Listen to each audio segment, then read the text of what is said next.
The Beastmaster exam is less than a week away, and they are going to have a small assessment the next day. Everyone already has contracts with their first beasts, so the professor said that they should rest that day and start preparing.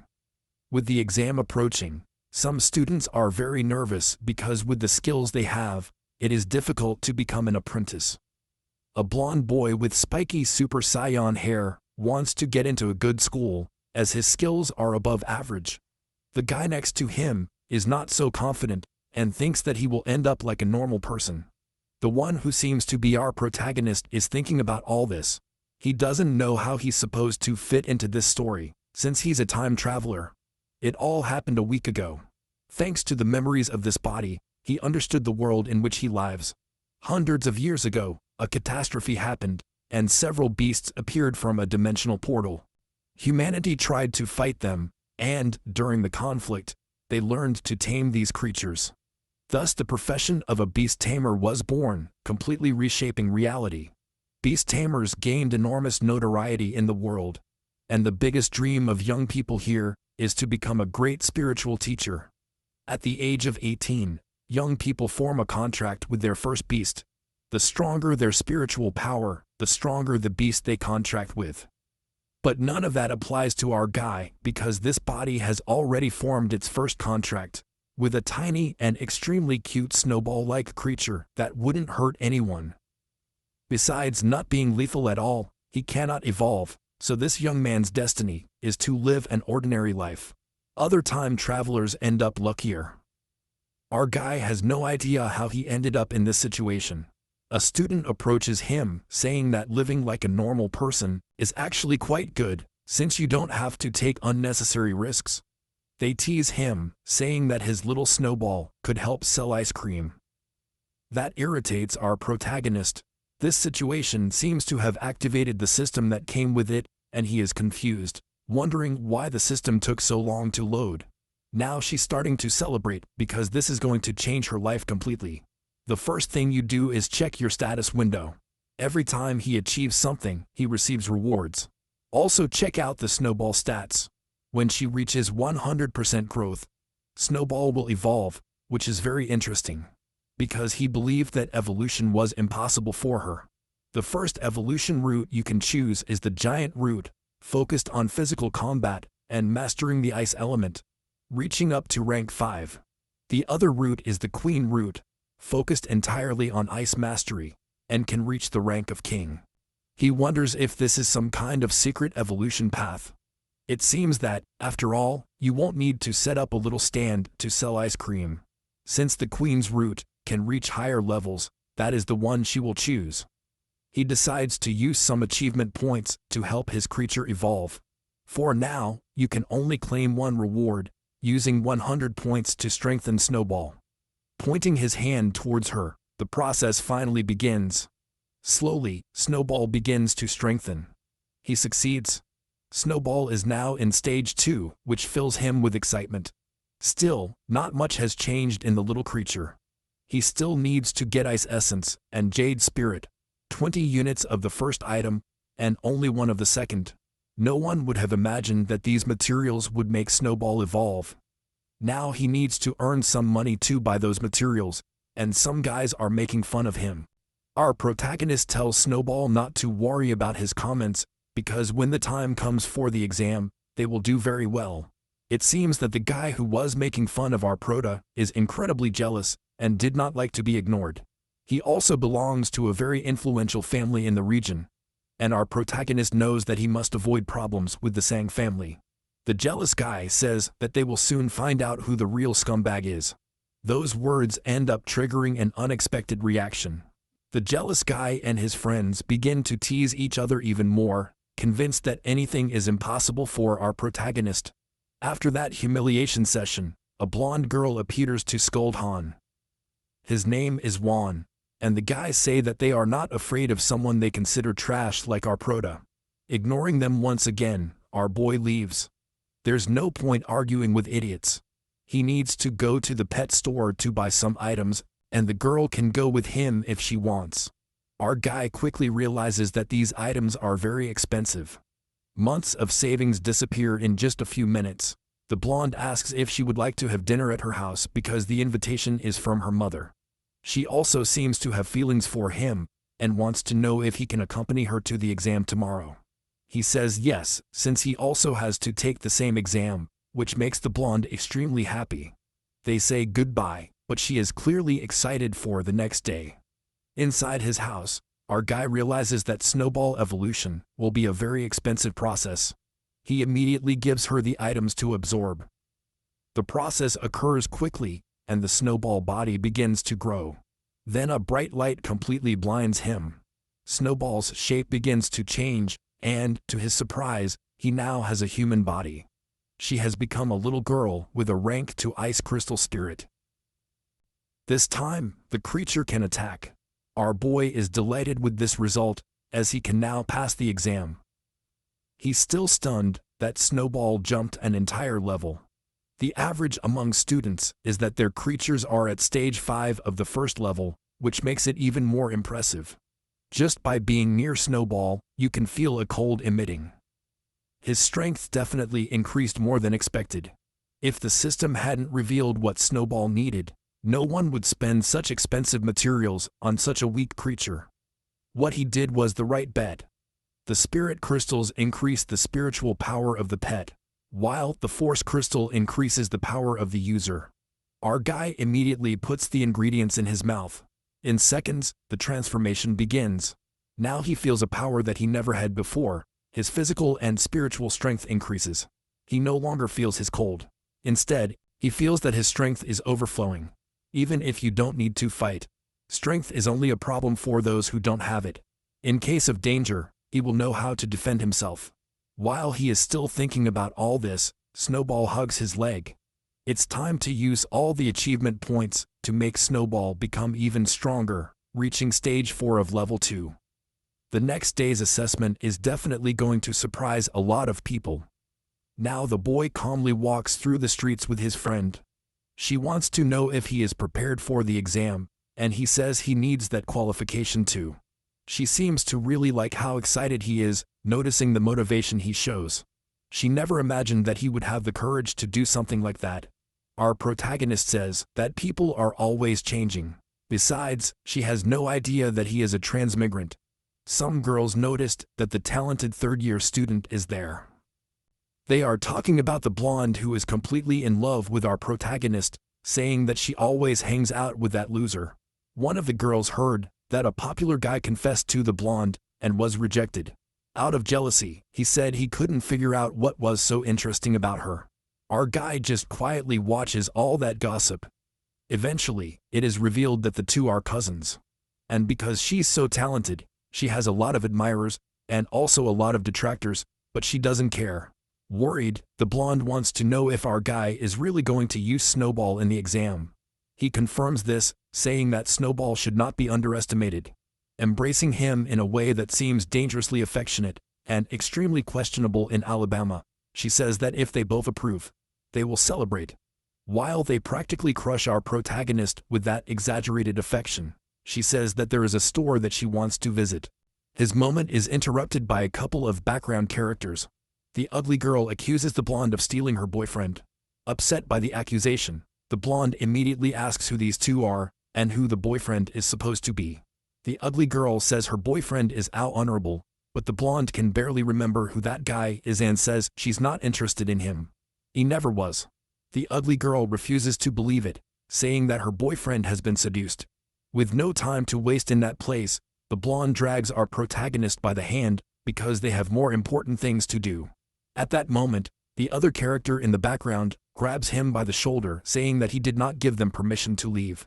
And if he sees that they continue to disrespect his cousin, he will have to disrespect someone too. Showing an extremely murderous aura, the blonde strongly recommends the idiot to remove her cousin's hand. He instantly feels an overwhelming pressure.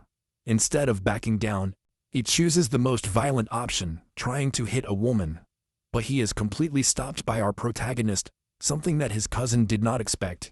The ugly girl tells her cousin to stop playing dumb, because everyone knows that guy is a loser. The idiot tries to throw some insults, but he can't stop sweating because he felt the strength in the hand of our guy. who was clearly about to do something interesting. He drives his fist into the guy's stomach with brutal force. The idiot goes flying through the air like a garbage bag, surprising the ugly girl. As the guy struggles to get up, our guy walks towards him. She says he's the blonde's cousin, and if the idiot wants to do something to her, he'll have to deal with the first one. At that moment, the background character begins to get dirty little by little. And our protagonist's cousin is stunned by that show of strength. It was so intense that his whole body reacted. Even our guy did not expect to become so strong after using those objects, and since the humiliation session was not enough, the idiot decides to attack. This time, he's going to use his spiritual energy. It manifests a kind of flame-like blue glow in front of all of them. But on closer inspection, neither our protagonist nor his cousin seem impressed. In front of them is a ghost wolf that is still only rank 2. Totally convinced of his wolf's power, the idiot asks if they really want to challenge him. Snowball is still rank 1, but has already reached stage 7. His chances in that fight are not great, and our guy is already thinking about alternatives, but his cousin chooses violence. Before she can act, she sees our protagonist getting in her way, which surprises her a lot. He wants to know if he's really going to put Snowball in a fight, but he doesn't want her to get hurt because that would affect his evaluation. So he'll take care of the situation himself. The ugly girl begins to smile mockingly, convinced that our protagonist has lost his mind, because the worst student in the whole city is eager to learn a violent lesson. The soon-to-be bald guy ordered his wolf to attack. Meanwhile, our protagonist is calling Snowball for a violent session. A bright flash appears in front of the wolf. The creature is immediately confused because its entire body is freezing. In the middle of all that ice, the little Snowball appears, and right in front of it, the phantom wolf is completely frozen. These actions leave the background characters speechless. This should be absolutely impossible. Even the protagonist's cousin wonders if that's really Snowball that's there. Our protagonist confirms that the little Snowball managed to evolve. The poor character in the background tries to give orders to his ghost wolf, but the creature doesn't move an inch. Snowball is not just a snowball anymore. He has turned into an ice spirit, and, showing his overwhelming power, completely destroys the wolf's body. His remains are scattered all over the ground, leaving his owner furious. He cannot accept being defeated by mere students. Your beast should be at most at stage 1 of rank 1, and yet your wolf is dead. The ugly girl wants to know what they should do now, and the guy says that he did not expect to fight a high-class creature. It's time to run. But our protagonist releases a dark aura and asks if he gave them permission to run. They are immediately consumed by fear. They are completely helpless against what that ice spirit can do. This forces the background character to make the most rational decision of his entire life. Completely humiliated, he bows down to our protagonist and apologizes for everything he caused, admitting his mistakes. But our guy says he should apologize to someone else. The background character instantly turns around and bows to the protagonist's cousin, begging forgiveness for the huge mess he created. The ugly girl still does not understand the reality of what is happening. Trying to get his cousin to react, he ends up getting slapped. He tells her to apologize too. Faced with this family problem, the cousin simply tells them to leave now. They have lost enough time. After the fight is over, our protagonist approaches the ice spirit and pats it while watching the two idiots run away in panic. Her cousin is genuinely excited by what she just saw and wants to know how she managed to make something so great. The power of the ice spirit is certainly impressive. As they have little time, he says they will talk about it later. They need to take the test. Finally, they arrive at the Imperial Beast Association. Many students are amazed by what they see here. There is a huge monument called the Stone of Origin. She is much bigger than what you saw in the books, and everyone wants to know what makes her so special. This is the last exam of the year, and some people will lose their qualification forever, while others will enter the academy and live full lives. With all the students gathered, a door opens at the back of the room. A man with an extremely ugly beard greets everyone. He says that everyone has received small bronze coins with the words low, medium, high and upper. These coins are the key to getting into the fun. Mention of the stones of origin. They need to choose the difficulty of the challenge they will face. The harder it is, the better the rewards will be. Then he tells them to look carefully at the screen embedded in the stone. On the highest difficulty, the growth rate of the beast is 30%. And it is possible to get a second creature, among other benefits. Many students are excited about the rewards, and some are thinking about choosing the highest difficulty. Our guy's cousin wants to know what difficulty he will choose now, but the bearded old man has a piece of advice for everyone. The choice will determine their development forever, and they must select a difficulty that fits their current level. The cousin studies her coin very carefully, as if she is not sure what to choose. Most students choose the lowest difficulty. Only one chooses difficult, and, of course, our protagonist chooses superior. This causes the background characters to start making fun of whoever made that choice, saying that person must be delusional. And, naturally, it was our guy.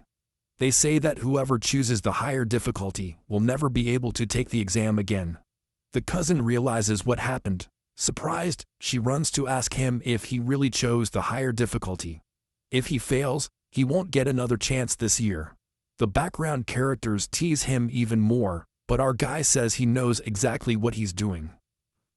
These poor NPCs with limited screen time showed up just to belittle him. Even the teacher comes up to him and asks if he did not listen to the instructions. Students should choose carefully. Only then our protagonist says that he made his decision after deep thought. Filled with disbelief, the horribly bearded professor asked him if he really thinks he can pass the upper difficulty.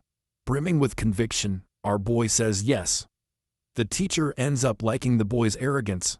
He has already given his warning, but he cannot prevent children from playing with fire. Now that everyone has made their decision, he finally gives the main announcement. The test begins, and everyone must take their positions. The students sit in the hall, and a mysterious energy begins to flow from the stone, making the portal large. The same mysterious energy surrounds all the students, transporting them to another dimension. Meanwhile, the teacher is trying to memorize the name of our protagonist.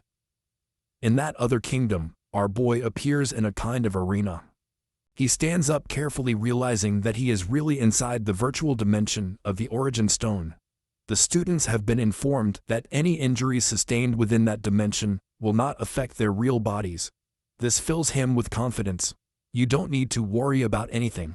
At that moment, the system informs you that you have an unclaimed achievement, your first victory. He is surprised that he can use the system here too. His reward is 100 achievement points and his spirit crystal. He claims them immediately. Thanks to that, his spiritual attribute increases, and Snowball's growth rate jumps to 44%. And since he's tired of calling her Snowball, from now on, it's Popsicle. With this increase in power, our protagonist's chances of victory skyrocket to indecent levels. Wait to see what happens next in the arena. Then a door opens. A large and menacing creature approaches them. A fire lizard, still rank 1. Our guy expected something more difficult and underestimates the strength of the lizard. But he is surprised by a huge explosion of fire. He immediately orders Popsicle to freeze him. Ice crystals are produced and instantly launched towards oncoming flames. The collision between water and fire creates a huge cloud of smoke immediately. When it dissipates, it becomes obvious that the fire lizard has already been completely frozen. Our guy is really surprised how strong his attack has become. There are a total of 5 levels in this difficulty, and you need to keep overcoming each challenge. The next creature he faces looks like a mummy. Like the fire lizard, it is also rank 1. For other challengers, this might be a little difficult, but for our protagonist it's just a game. Outside, the teacher observes everything carefully. Our guy defeated the mummy so fast that we couldn't even see what he was capable of. Suspecting the boy's potential, the professor thinks that perhaps the ice attributes have given him an advantage so far. The real challenge is yet to come. This time, the door that opens for our protagonist looks like the bars of a prison. A creature made of wood approaches, its eyes large and disturbing.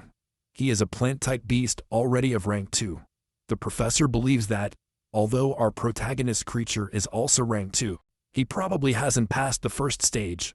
Unlike the enemy creature, which is in the stage Cap 2, so it assumes that our guy will lose.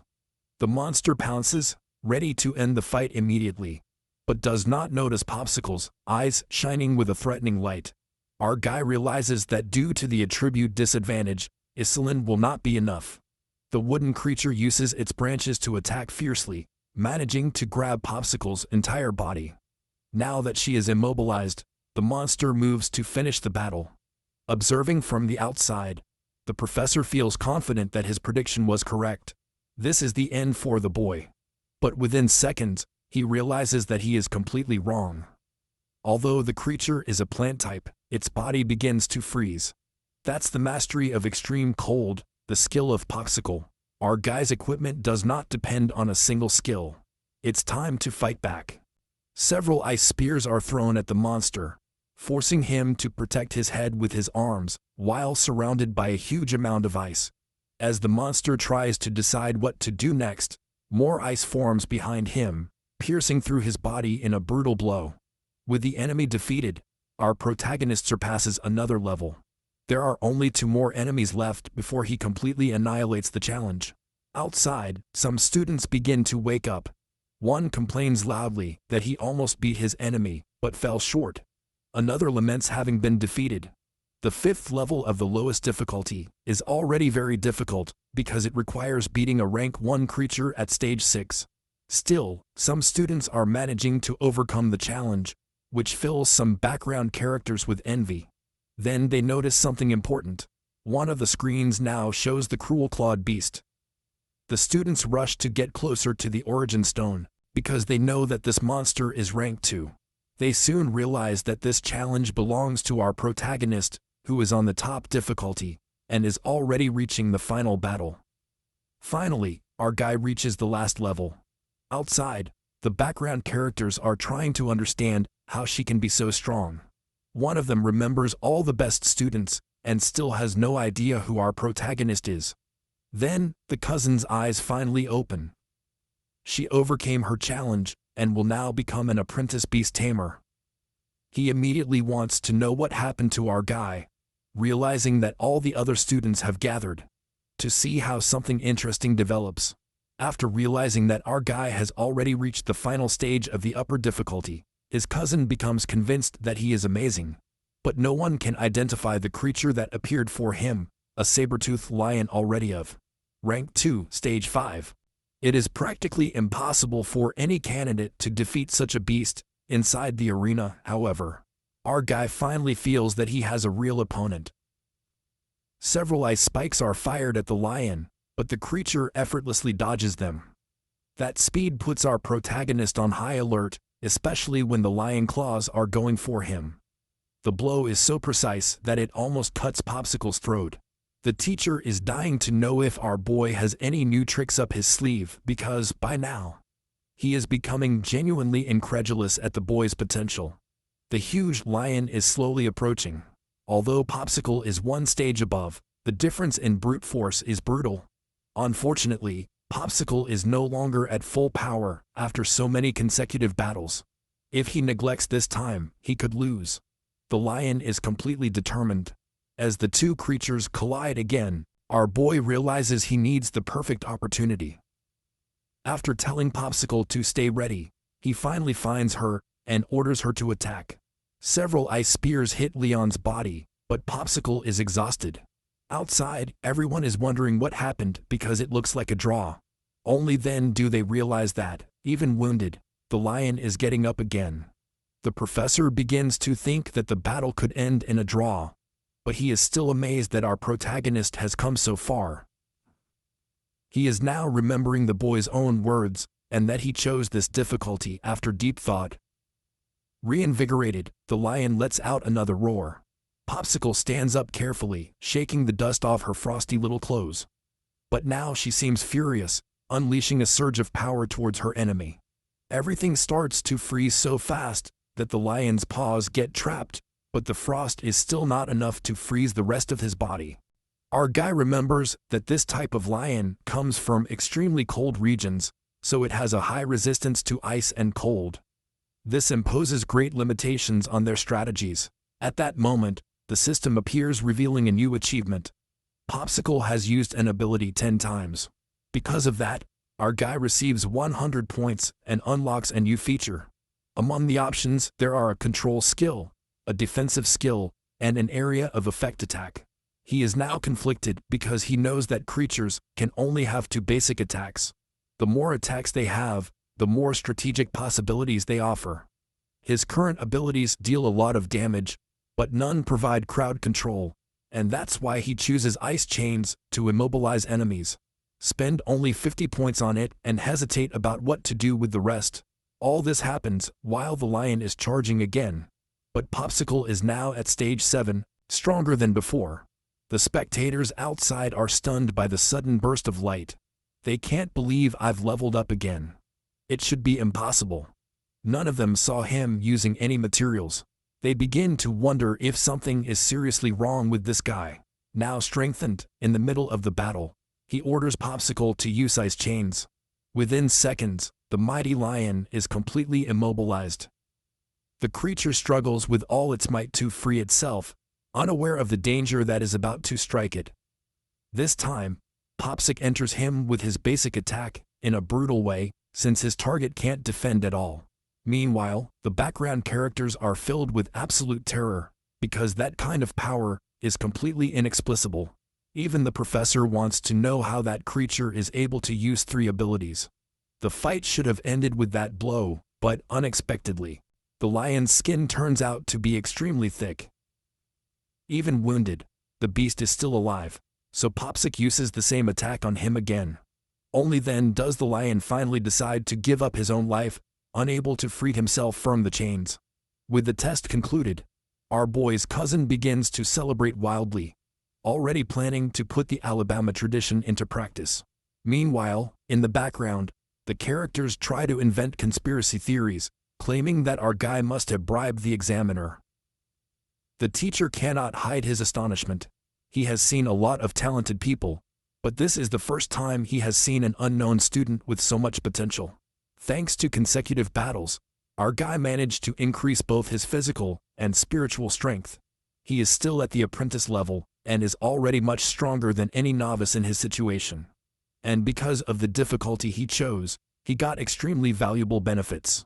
The system even informs him that he can form a contract with a second creature. With so many possibilities, he decides to leave that decision for later. After receiving all his rewards, he decides it's time to return to the real world. But when he opens his eyes, he is surprised. He is surrounded by all his classmates.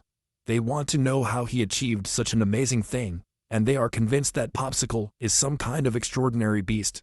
In the middle of everyone, his cousin finds a way to sneak in and hug him, clearly thrilled that he passed. Walking up to him, the professor praises everything he achieved, saying that he is genuinely impressed, and apologizing for the comments he made earlier. This attitude surprises the background characters. They've never heard anything like it. Our guy says he didn't take it personally. The examiner immediately calls our guy by name and asks if he would like to join the Association of Beast Tamers, offering him a high-ranking position with a large salary, promising that it will not interfere with his studies. Her cousin insists that she accept immediately because only the best get such a good offer. It's such a hotly contested opportunity that even the best students aren't guaranteed to get in. If she accepts, she knows it would be financially amazing, but there is a catch. Nothing in life is free. If you receive so much now, you will have to pay for it somehow, and the association has many strict rules. He doesn't want to lose his freedom, so he thanks the examiner for the offer and says he will consider it after graduation. A very brave background character, after seeing all that, asks if he can take the position instead. But the examiner completely ignores it, already imagining how much our protagonist will grow in the future. He assures the boy that he will not pressure him to change his mind, and says that if he ever reconsiders, he will be welcomed with open arms, directly pointing to the emblem of the association. After that intense ordeal, our guy finally comes out, but he and his cousin are stopped by someone who calls her, asking the girl to wait. It's her friends, Blossom and Buttercup. Without hesitation, Buttercup asks her friend to get the contact number of our protagonist. Blossom is doing the same, eager to keep in touch with someone so talented. Since they will all be classmates, the girls are excited to keep in touch with him. But that sudden and very convenient tension ends up making the blonde incredibly jealous. And our protagonist says that he still has some things to do, so he leaves. The girls, however, are desperate to be added as friends on social media. While escaping, he receives a message on his phone telling him to come to the office immediately. She's his teacher. She's looking for him. And my God, what an amazing teacher. You have already heard the rumors that our protagonist completed the higher difficulty test. The boy looks at her still completely confused, but ends up being ambushed by his teacher, who loves students who stand out.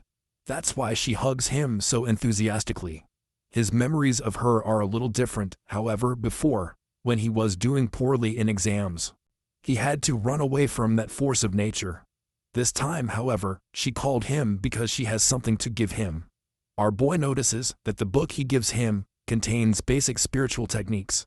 She believes that these cultivation methods will be useful, as they are essential for apprentices, and he should start studying immediately.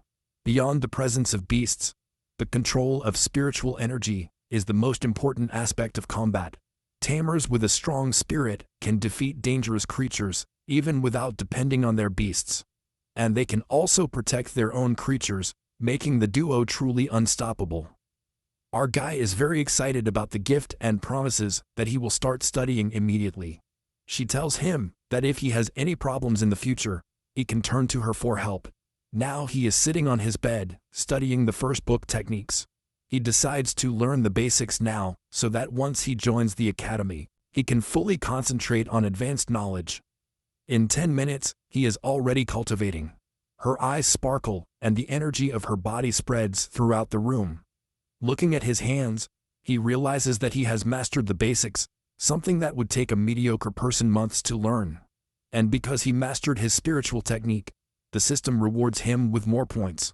He is delighted with his progress.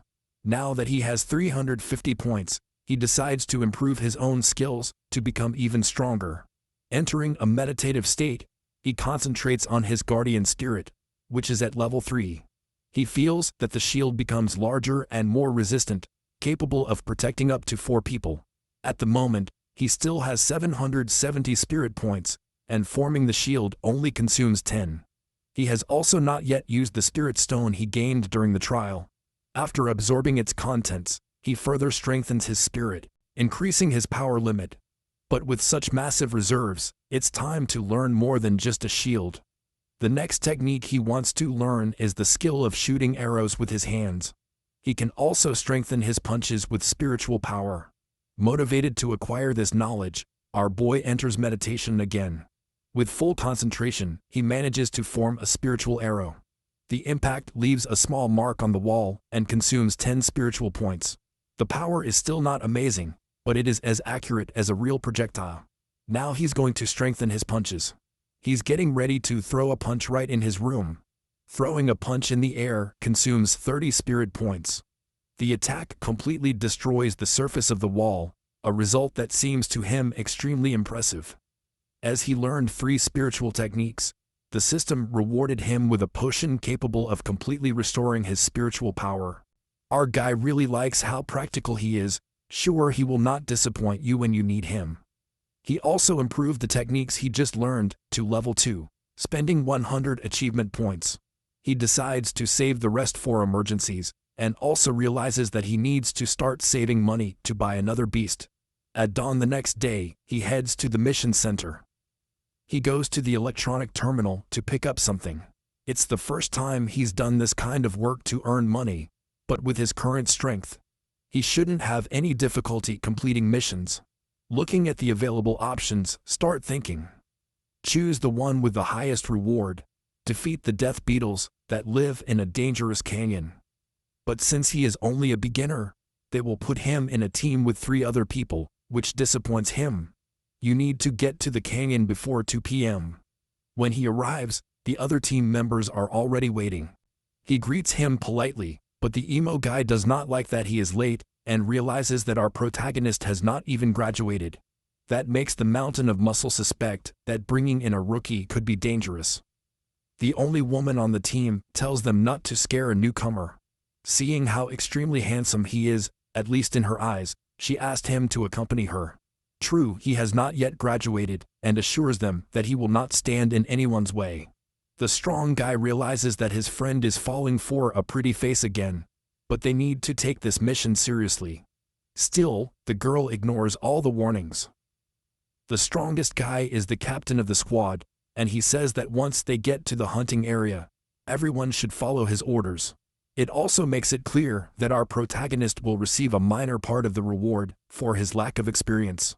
But our guy knows that none of these people have the potential to get into the academy, and yet, they are here hunting in this place. So he suggests dividing the reward based on individual effort. The more you work, the more you get. After agreeing to that, they go into the canyon. After walking for a while, the team comes across a huge moat. That dark and creepy place is where they will complete their mission. Several evil beetles crawl towards the light, eager to taste human flesh. A massive swarm is approaching, and the captain knows exactly what to do. He summons his spirit beast, a rhino, rank 2.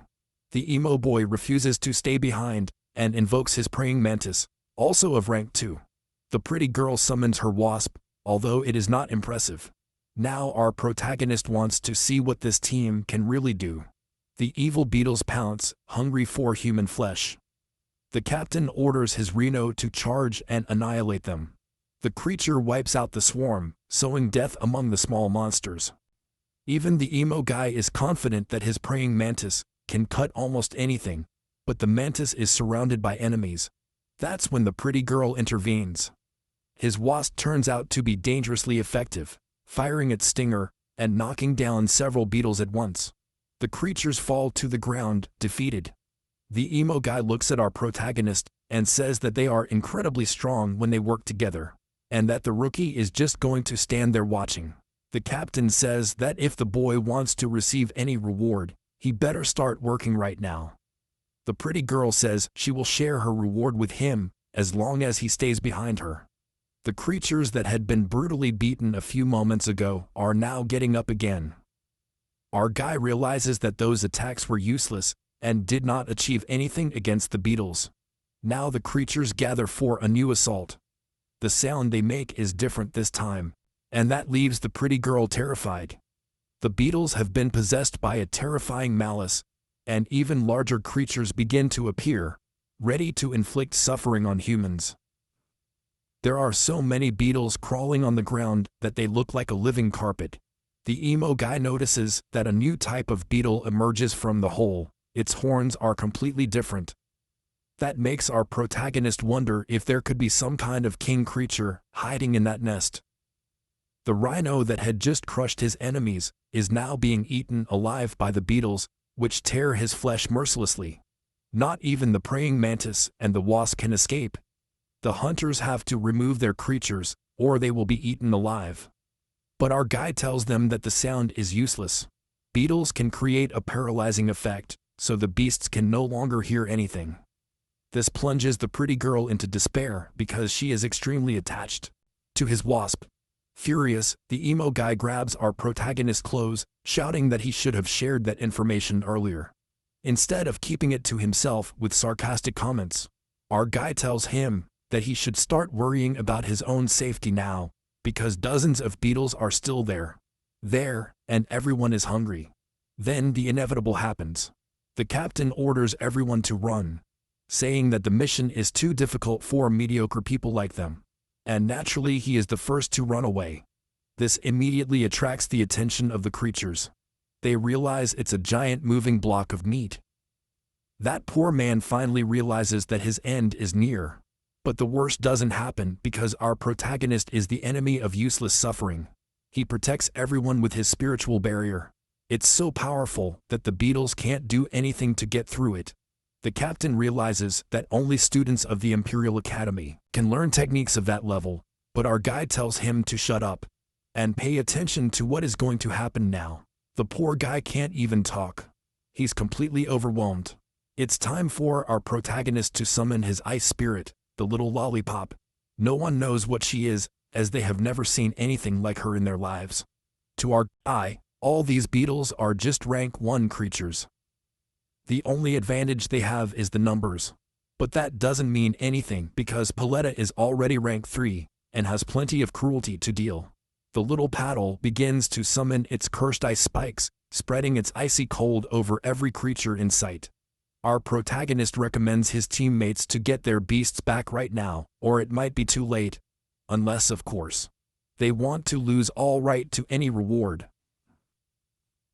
After witnessing that demonstration of power, the team agrees that the entire reward should go only to him.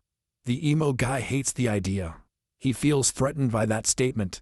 It even sounds as if our protagonist could be the legendary Academy candidate who passed the higher difficulty test. And to his surprise, our guy confirms his identity and says that it was he who overcame that difficulty. This confirms the suspicions of the pretty girl. There is no way an average student could possess a power like this. Now she is begging him to save her baby. The emo human boy is anxious now. They need that ice to melt so they can save their creatures. The team captain ends up hitting him, realizing that the guy is already acting completely out of his mind. Our protagonist no longer needs to prove anything. They were arrogant and ignored the potential of the rookie. Slowly, the ice begins to dissolve. It's time for those background characters to get their creatures back before the beetles start moving again. The pretty girl wants to know what our protagonist plans to do next, since the beetles can be annihilated so easily. But he already has everything planned. He's going to attack the king of that nest. With his face still swollen, the emo guy can't believe that our protagonist really wants to get into that hole. As he enters, our guy tells the NPCs to hurry up. Once inside that place, he realizes that the darkness does not bother him at all. Improving your body also sharpens your senses. Now he can see every approaching beetle, but none can break through his spiritual barrier. They pounce on him with all their might, only to be torn apart by his attacks. This time, he's cutting the beetles to pieces. With so many creatures in the area, he realizes that the barrier won't last long. No matter how much energy you have left, things could go wrong. That's when he remembers that he still has achievement points to use. With them, you can unlock more attacks for his creature. Finally, the small palette begins to strengthen. This time, he learns a defensive skill that gives them more mobility. It also unlocks an area of effect attack, which will be essential to take out all those beetles. After his shield is destroyed, he orders Paletta to attack. She uses her ice domain, freezing all enemies. At the same time, our protagonist remains protected by an ice barrier, while nearby creatures are annihilated. Palette now uses a massive frost wave to eliminate the beetles. The creatures completely ignore her and try to focus on our protagonist, who remains protected. With just a flick of his finger, he destroys them again, reaching a total of 50 defeated creatures. After blowing up his shield like that, he realizes that the explosive power is really impressive. Thanks to this, the small palette now has a wide arsenal of skills. As he fights battles, he can continue to get stronger. The pace is a bit slow, but with so many creatures around, they can take advantage of this. He is close to reaching the next stage. While thinking about all this, our protagonist hears a loud roar from the bottom of the cave. The beetles that were attacking are suddenly frozen in place. It seems that the Beetle King has decided to join the battle, and our guy is already waiting for him. Outside, the background characters watch anxiously. The pretty girl insists that they report the real difficulty of the mission immediately, fearing for her life. But the emo guy does not mind at all, saying that the protagonist entered there of his own free will. At that moment, someone comes and asks them, politely make room. He is already a bronze-level tamer and wants to know if this is where the Beatles' quest takes place. The team captain confirms this, but warns him to be very careful. I wouldn't try anything if I were you. Only then does he realize that the newcomer is in fact a bronze-level tamer. This surprises the whole team. The beast tamers in the association are divided into 3 ranks: bronze tamers make up the top 30% of the entire planet. Silver takers make up 12%, and those who reach for gold, only 3%. The eccentric newcomer introduces himself. Her name is Luda, and she explains that the association notified her about the sudden change of difficulty of the mission. So they came to clean everything up. The pretty girl realizes that with him around they could survive, and asks to go with him. Luda says that if he really wants to witness his performance in battle, he will allow her to accompany him, but makes it clear that the guys are not qualified to go. The truth is, none of them would enter that arthropod nightmare again anyway. Meanwhile, deep in the cave, our protagonist leaves a trail of frozen corpses where he walks. Received the title of Beast Killer, getting more achievement points for it. He also learns that his creature is close to leveling up again. That makes him excited. This is much better than making money. After checking all this information, he realizes that the cave is making different sounds. It's almost time for the big creature to appear. When he finally finds the Beetle King, he is startled. The thing is much bigger than I expected. According to the details of the mission, the beetle outbreak started a week ago, so this creature was definitely involved. And now this monster is ready to kill any human he sees. It's rank 4, stage 1. But our boy can't run away now.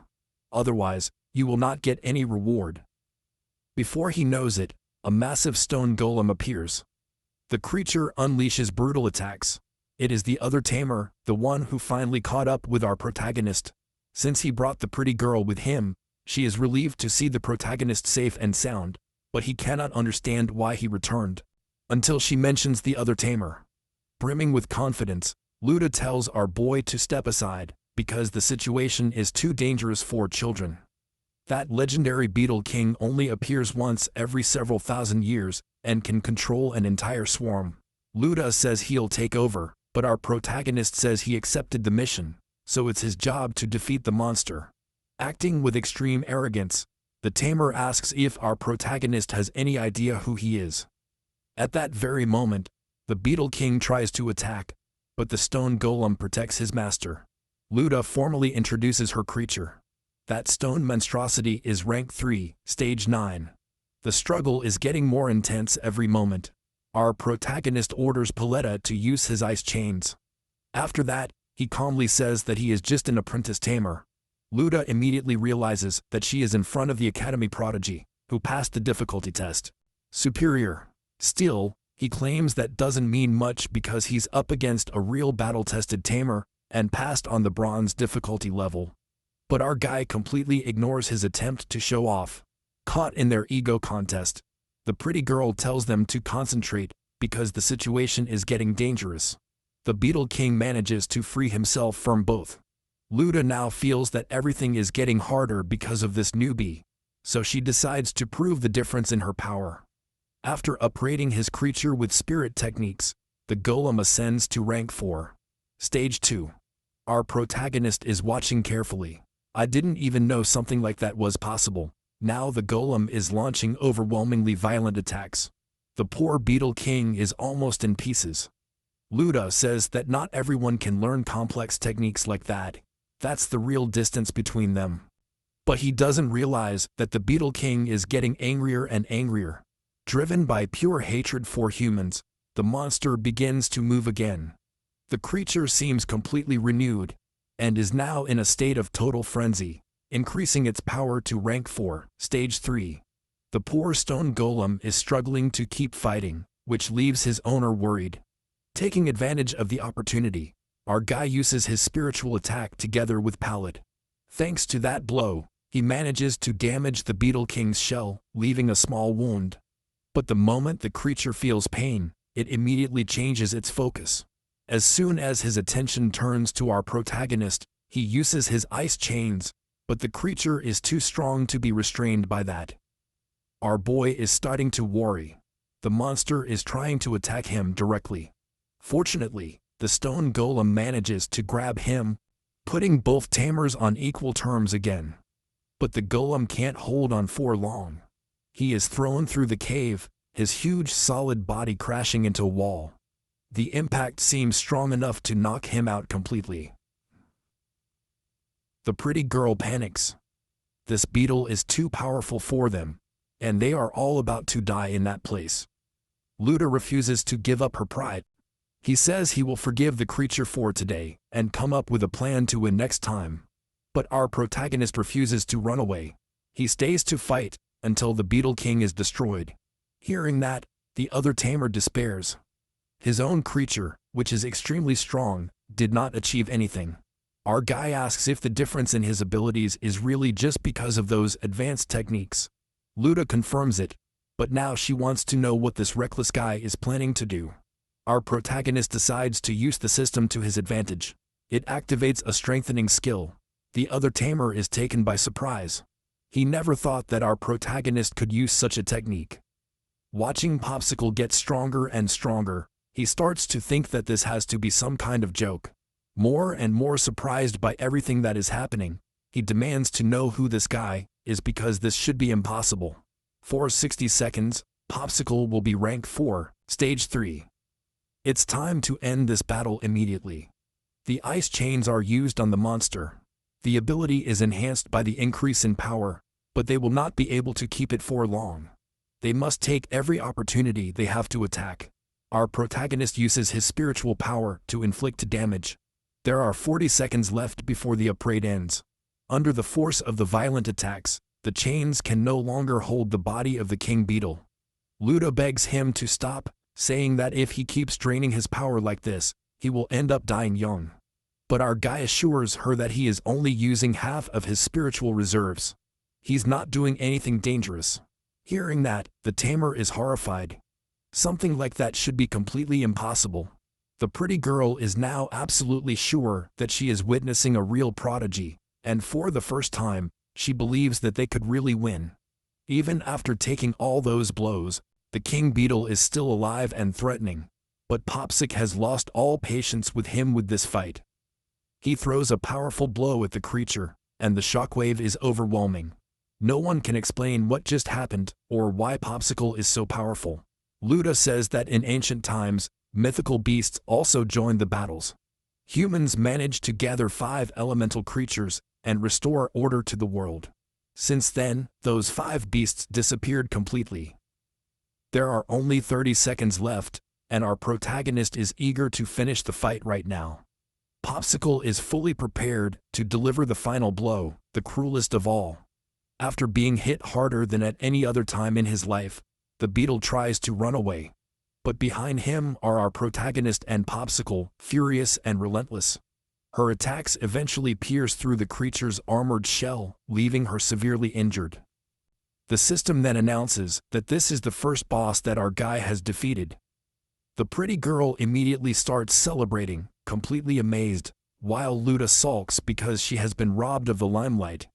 Popsicle's momentum finally ends when the card's effect fades.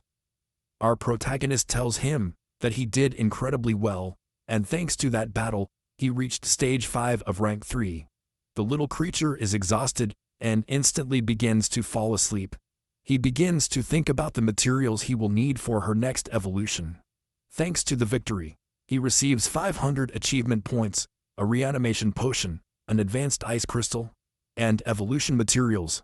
As he did not expect any of that, he is extremely pleased with the system. Then someone calls him. It's the other tamer who wants to discuss something.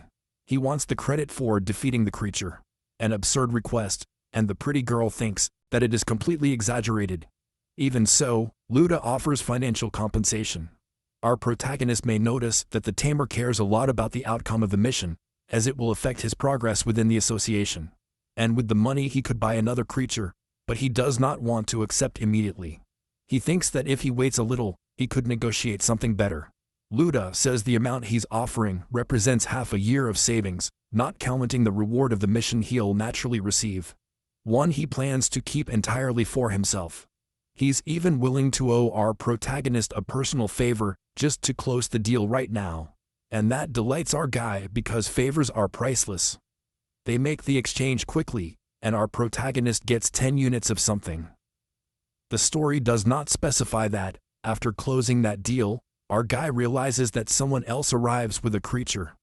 He is the Academy's evaluator, immediately recognized by Luda. Judging by his clothes, it becomes clear that the man is a silver-level tamer. This amazes the pretty girl even more. He never imagined meeting someone of that rank. The evaluator seems excited to see our protagonist again. They crossed paths once before.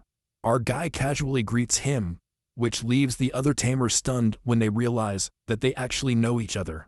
Upon arrival, the evaluator sees that the mission has been successfully completed. Luda takes credit for himself and says no one was injured. But what really catches the evaluator's attention is the presence of our protagonist. His creature was not strong enough to defeat that enemy alone, so the victory must have been thanks to teamwork. The evaluator apologizes to him for the second time, saying that the association misjudged the difficulty of the mission. There was an error in the assessment, but our protagonist says that it's okay, since Luda saved everyone. As only those who are there know the truth, Luda is flattered. Our guy fit perfectly into the story, allowing him to take public credit. The pretty girl realizes that the man who arrived is extremely important within the association. Due to the sudden increase in difficulty, the association will give an extra 10,000 in rewards to our protagonist, but they need to recover the creature's body for research. Luda is extremely impressed because our guy just won a huge amount of money. After hearing the news, the only thing our protagonist can do is accept the reward. Also, turning him down would be suspicious, and honestly, I would never turn down free money anyway. The evaluator knows that our protagonist needs his second beast, and he must be desperate to get funds. So he wishes him good luck with the reward, and tells him that if he ever needs help from the association, do not hesitate to contact him. The evaluator picks up the creature's body with ease and announces that he is leaving. Seeing that, our protagonist is genuinely impressed. Outside, Luda is surprised that our protagonist managed to win 20,000 in a single day, and the guy reminds her that he also won a favor. Luda promises that she will not forget him. After saying goodbye to both of them, Luda leaves. The pretty girl says that she did not expect to meet such amazing people that day. Your trip was definitely worth it. He knows that he needs to try hard to become stronger, and asks if they could team up for missions in the future. Our guy just tells him to keep training, so that possibility could exist one day. With the money he received, our protagonist will finally be able to buy another creature. He immediately goes to the store and is greeted by the receptionist. He tells her that he wants to buy a second beast, and she asks him to follow her. After going down some stairs, they come to an area full of creatures for sale. She tells him to take all the time he needs to choose. In a place like that, he realizes that the B-level creatures are the strongest he will encounter. With the help of the system, you can see that some of them do not have hidden evolution paths. Then he finds a small fire creature with a hidden root, although it wouldn't be anywhere near as strong as Popsicle. The saleswoman says she has a good eye. This creature is level B and costs only 16,000. But our guy still thinks it's too expensive. However, she explains that the purchase also includes the evolution materials. Still, he wants to look more before deciding. Popsicle was labeled as trash, so she can't trust the association's assessments. Then, the system notifies him that there is a creature in the store with a king-level evolution path. He is stunned by what he finds, a small stone-like monster that looks strangely familiar to him. His normal evolution route would turn him into a stone giant, strong and powerful, but his hidden route would turn him into the god of the stone with the ability to control that element.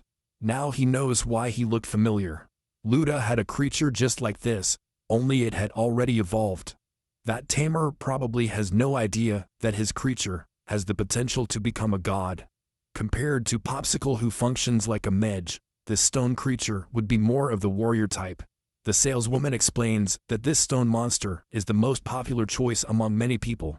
Because its evolution materials are common and cheap, he says he can sell it for only 8,000, and that price makes our protagonist very happy.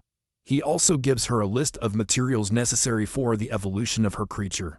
This makes him curious because those materials would not evolve into a stone monster, and they are extremely expensive.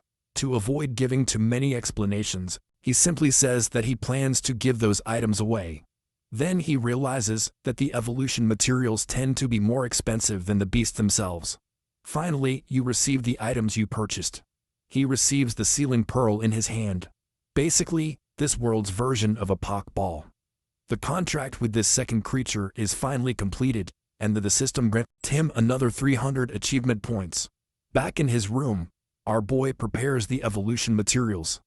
First, you need to raise the growth rate of the little creature to 100%. He will then use the achievement points he earned to start strengthening his new monster. Unlike Popsicle, this one looked a little silly.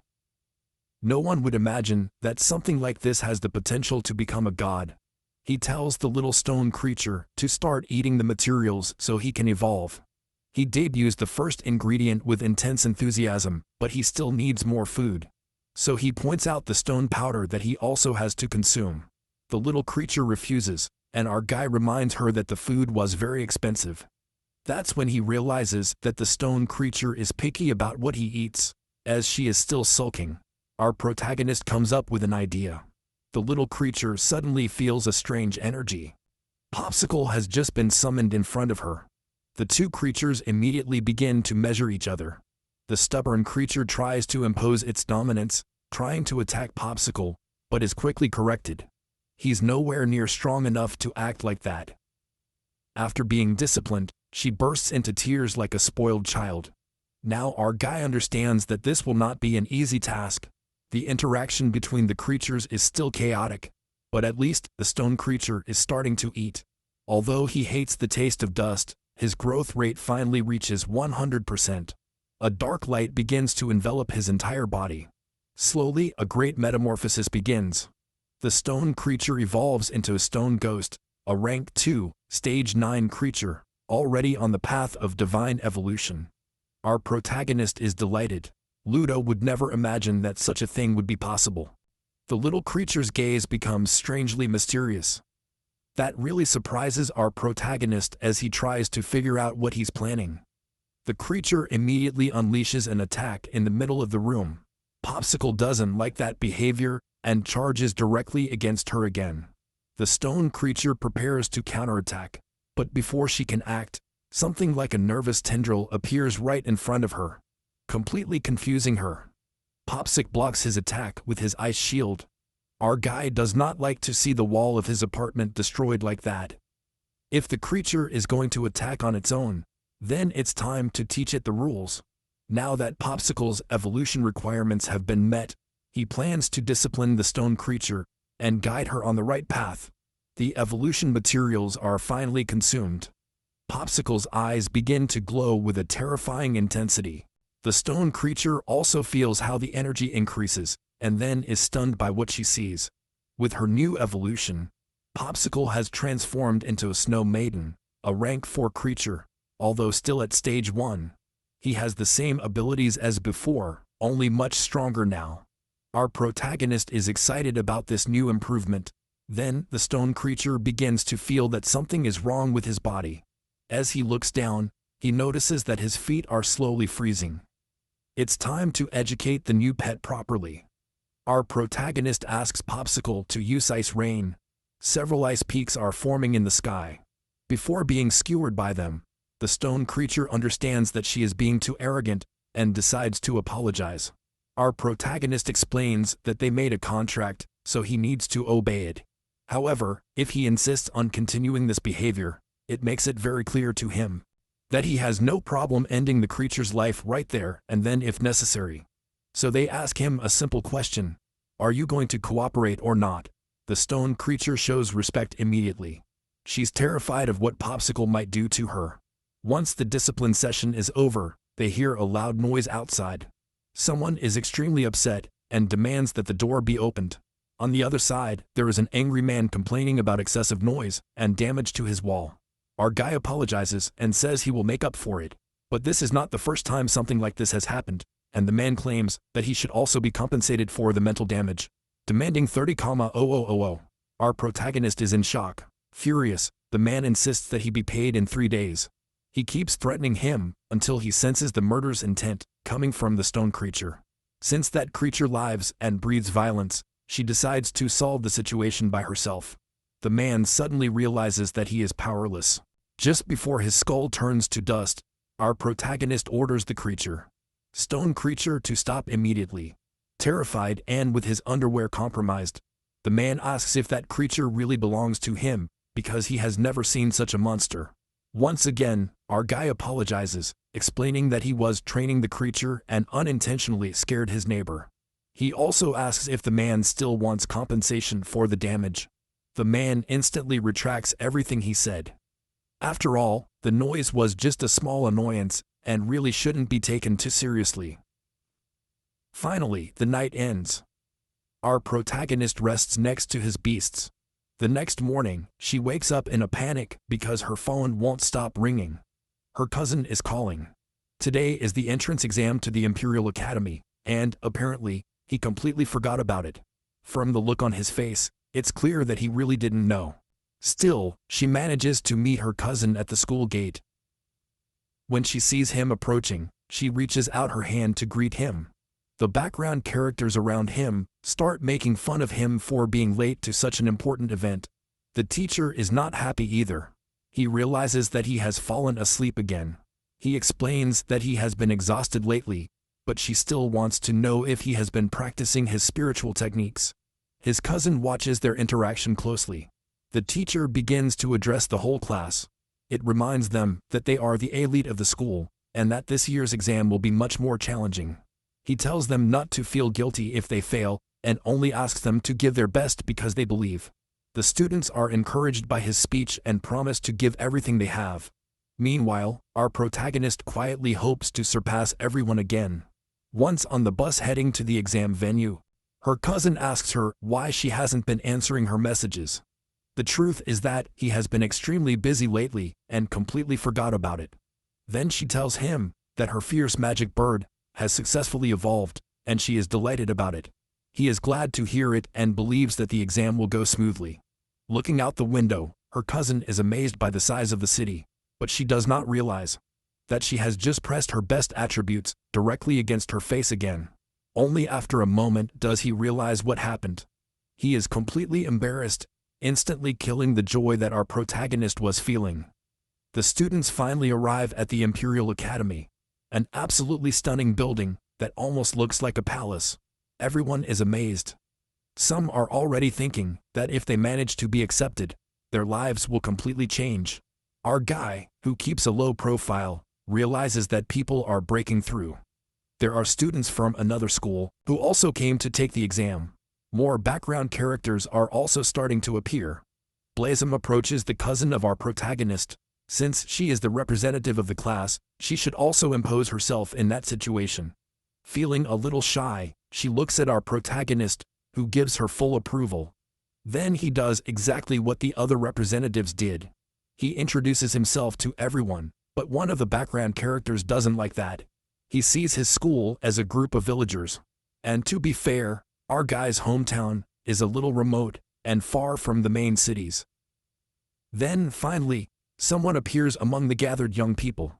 He is the teacher in charge of the registration this year, a man with thin facial beauty and a very tired expression.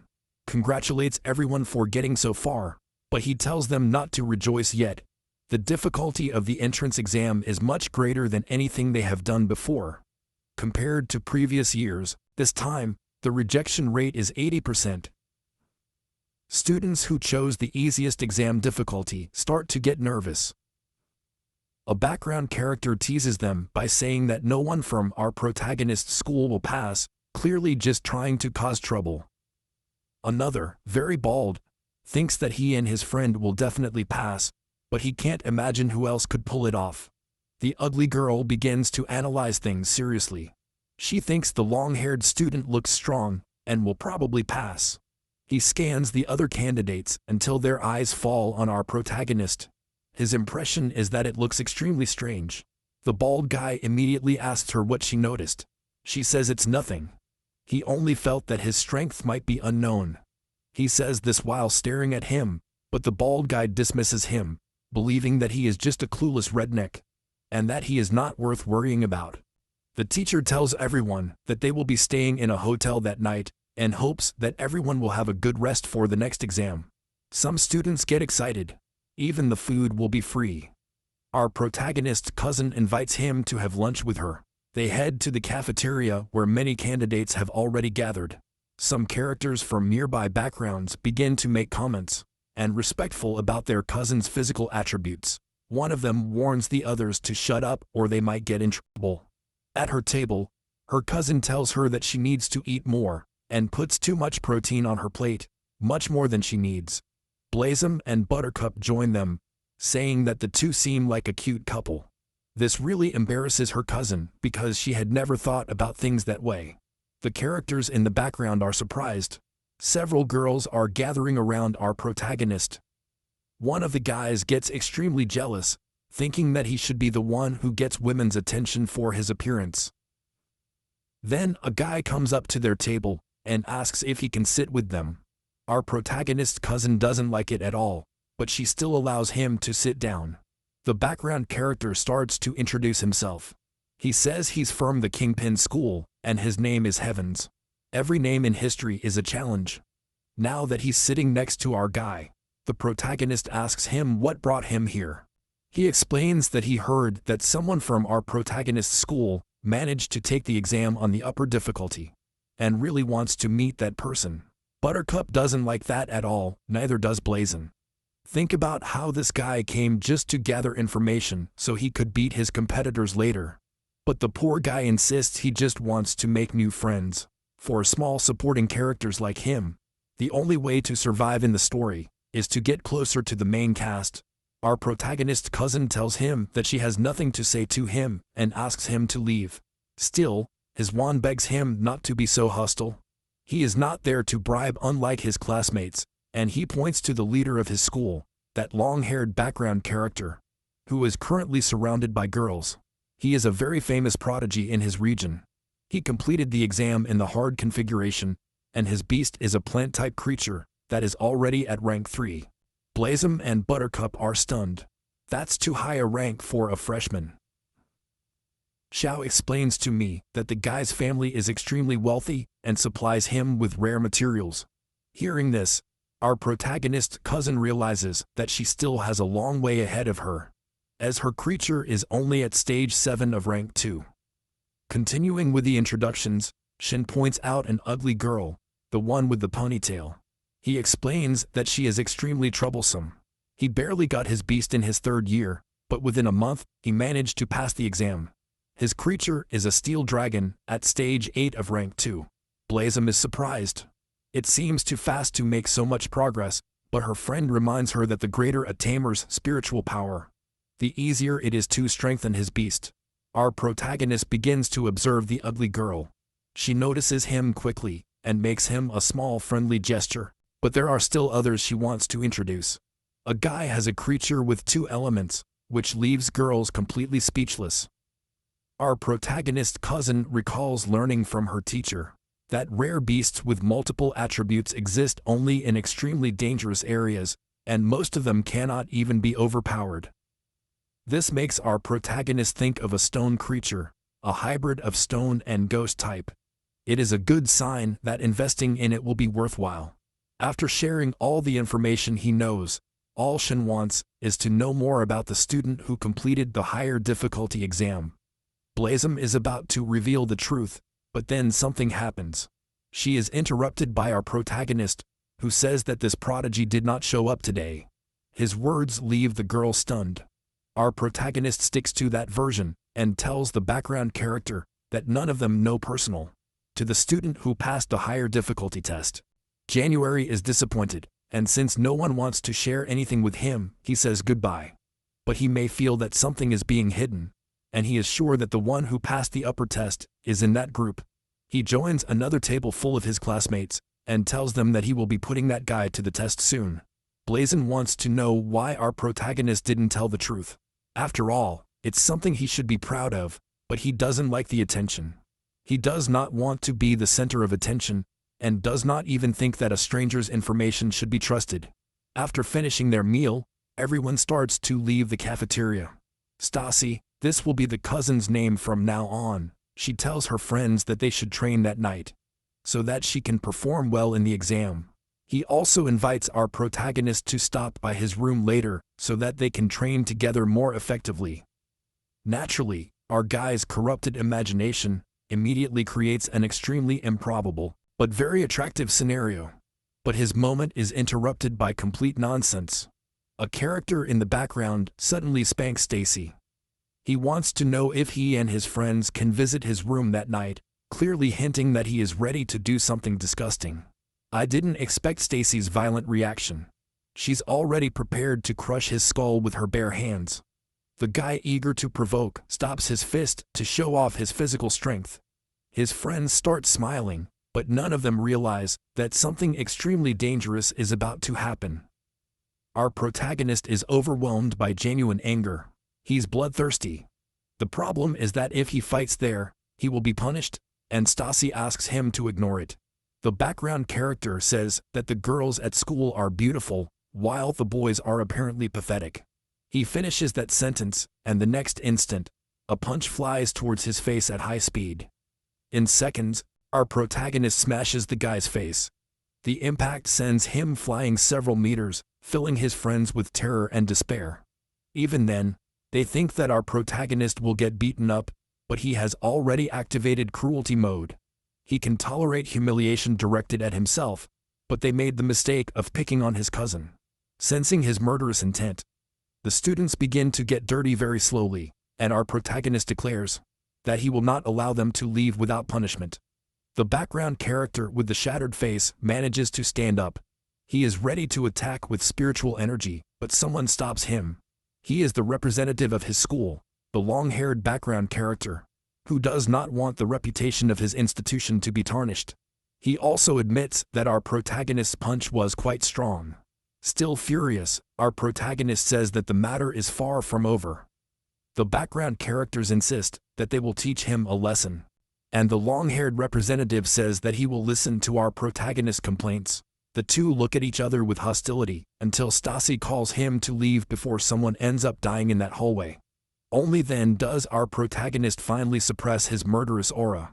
He reveals that he is actually excited to see these people again during the exam. The girls who are with him are delighted with this demonstration of power and brutality. They are becoming even more interested in him. Finally, it is revealed that the long-haired background character is actually a pervert, and he somehow finds out who the prodigy of the higher difficulty test is. Everyone goes back to their rooms. A mysterious mist comes out of one of the girls' bathroom. For inexplicable reasons, the girls decided to take a shower together. Stassi asks why they need to be tight like this. Blasen, his eyes full of mischief, says that it is necessary for his training. Buttercup is extremely enthusiastic about that kind of training, and even offers to give her friends a massage. But Stassi doesn't seem embarrassed. He just says that they should not touch his body randomly. The next day, all the students gather in a classroom, and the teacher is already waiting for them. He says that he has good news first, but after assessing the levels of the candidates, he came to an obvious conclusion. This is the worst selection of students ever, and you can't expect anything positive from them. Everyone is surprised because that news is anything but good.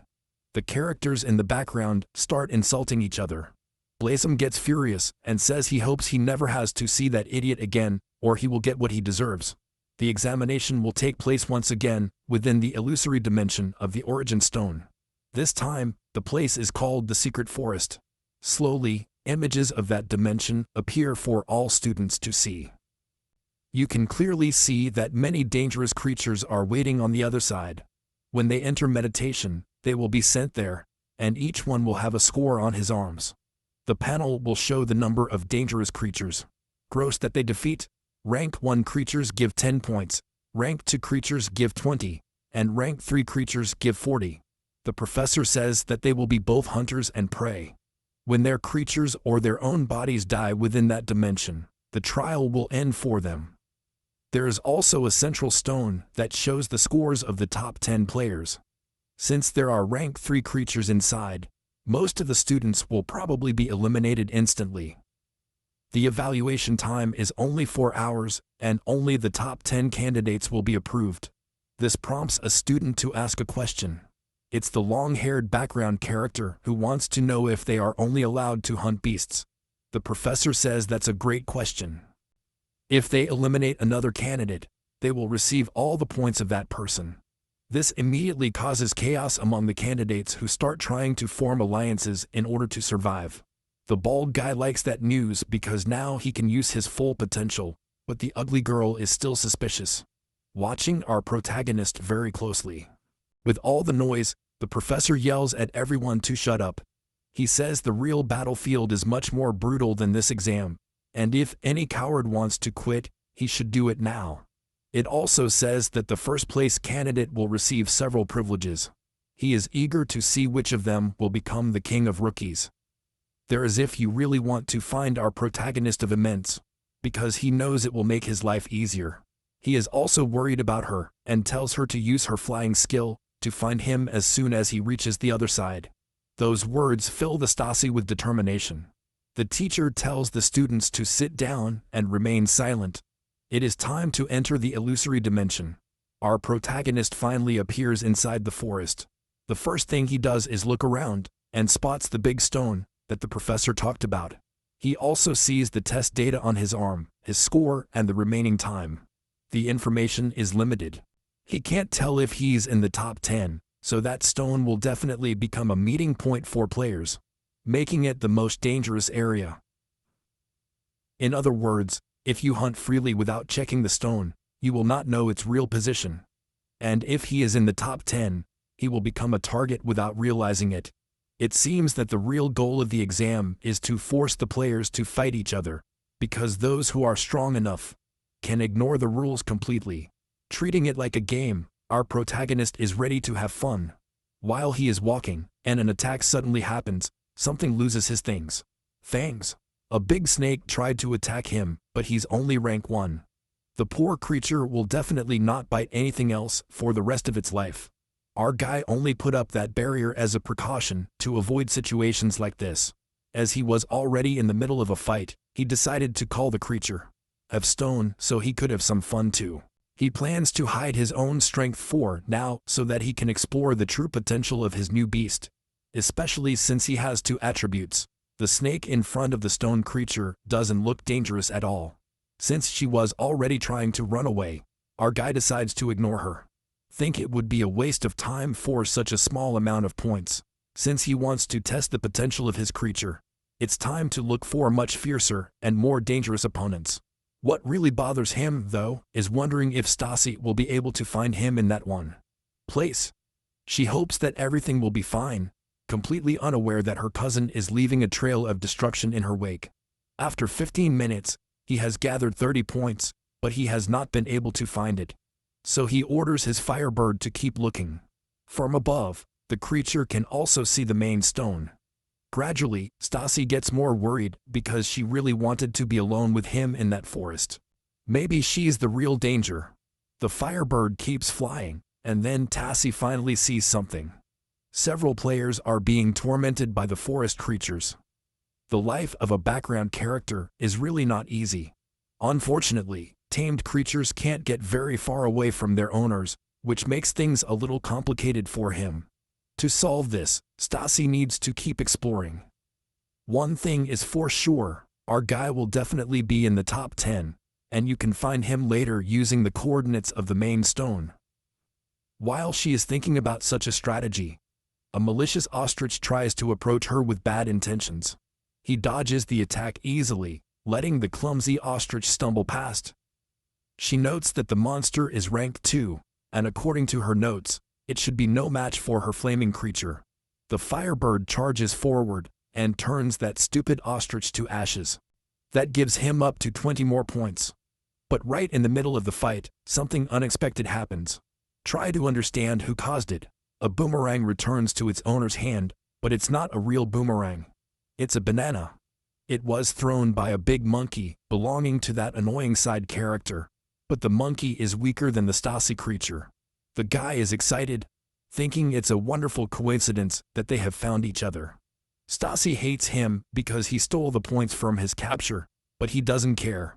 He promises to steal all her points and orders her monkey to destroy her firebird. The creature launches its banana boomerang again. Stasi tells his fire creature to dodge, but he didn't expect the banana to curve in the air. Now he's coming at her instead. She narrowly avoids being hit, but because she was distracted, The idiot manages to grab her, covering her mouth, so she can't give orders to her bird. The biggest difference between humanoid-type creatures and others is their increased interest. Intelligence. They can act on their own, and this idiot just wants to cause chaos. Now the big monkey has captured the firebird. The secondary character says that before eliminating his competition, he plans to have some fun. Meanwhile, almost 30 minutes after the exam, our protagonist, he has already won 40 points. The stone creature is working hard for it, and deep in the forest, he meets the secondary character, who was trying to gather information earlier. The creature that accompanies him is not very strong, and, moreover, is extremely ugly. The fatty is excited because he has already collected 60 points. Only then does he recognize our protagonist, who approaches him in a friendly way, because they met earlier in the cafeteria. Our guy knows that he has not been identified yet, and hopes to get some information out of this secondary character. When he approaches with the stone creature, the fatty gets completely excited. He has never seen such a creature, and is amazed, but since he sees that it is a stone type, he immediately assumes that our protagonist is not the prodigy, because that prodigy was known to use an ice creature. Our guide tells him that the stone creature is just an ordinary beast of rank that recently reached rank 2. The chubby guy proudly shows off his own creature, which is very exotic, and is already at stage 7 of rank 2. Our protagonist is genuinely impressed, which flatters the fatty. He suggests that they team up to get more points. This proposal arouses the interest of our protagonist, but in reality, the fatty is already planning to betray him at the first opportunity to steal all his points. Meanwhile, deep in the forest, the Stasi has decided that it has had enough of humiliation. After grabbing one of the idiot's hands, use a self-defense move against him. Once again, the supporting character is humiliated, and honestly, he deserves it. Lying on the floor, his eyes are filled with real terror. Last time, Stasi's cousin intervened, but now she's not going to let this guy escape so easily. Furious, she orders the demonization. The flames of the firebird begin to change color, startling the idiot's creature. As it realizes that the bird is transforming into something completely different, the firebird now has a dark shape, looking almost undead. The monkey panics, unable to process something so terrifying. Even with her intelligence, she decides that the best option is to run away, abandoning her tamer in despair. Stasi realizes that the guy has been abandoned by his own beast, a terrible position to be in. Realizing that something horrible is coming, the idiot begs for only one thing. He doesn't want to be hit in the exact same spot on his face again. A cry of pain echoes through the forest. After ending the miserable man's life, Stasia absorbs all the points he had accumulated up to that moment.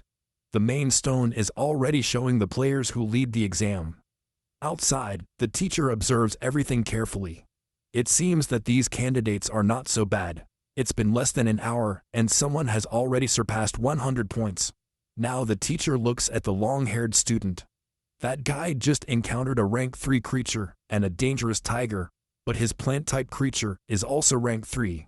And at a higher stage. The duel between them is about to begin. The tiger is determined to enjoy another meal, but the plant creature manages to capture him with its tentacles. However, the strength of the monster is absurd. It is easily released and bites the plant. Even if he is not a vegetarian, the tiger does not refuse a free salad. The long-haired student is furious because his poisonous plant is playing with its prey too much, and they need to move on to the next target. Suddenly, the tiger begins to feel the worst stomach pain of his life. The pain is overwhelming. The tentacles of the plant pierce the tiger from the inside out. The battle is finally over. Then the plant digs its roots into the corpse, absorbing all the nutrients instantly. The corpse is immediately consumed. The long-haired sociopath is extremely pleased. He is now leading the competition.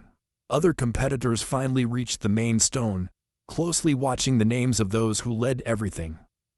Seeing that, the bald guy acted like it wasn't surprising since the ugly girl was in second place, but she said she was a little worried. And the bald man tried to reassure her. He still had 0 points, but he planned to hunt down other players. That would be enough. That made the ugly girl ask who they should start with. The bald guy realized that attacking the long-haired prodigy was a terrible idea, and that they should avoid the people from school who came with them. So he said his next target should be the protagonist's cousin. The ugly girl remembered that there was a talented boy at the Stasi school, but his name did not appear on the list. They were talking about our protagonist. The bald guy believed that he must have cheated, and that he was probably someone without any real skills. Using the stone, they tracked down the location of Stasi and knew exactly where to go. The duo hurried through the forest. Meanwhile, Stacy was with her creature. After scanning the surroundings, he noticed that there were insects on the left and carnivorous plants on the right. But I hadn't found the protagonist yet, and I wanted to find him as soon as possible. But our guy had teamed up with that scheming fatty, and they found something. That plant-like creature had already been defeated by the protagonist earlier in the exam.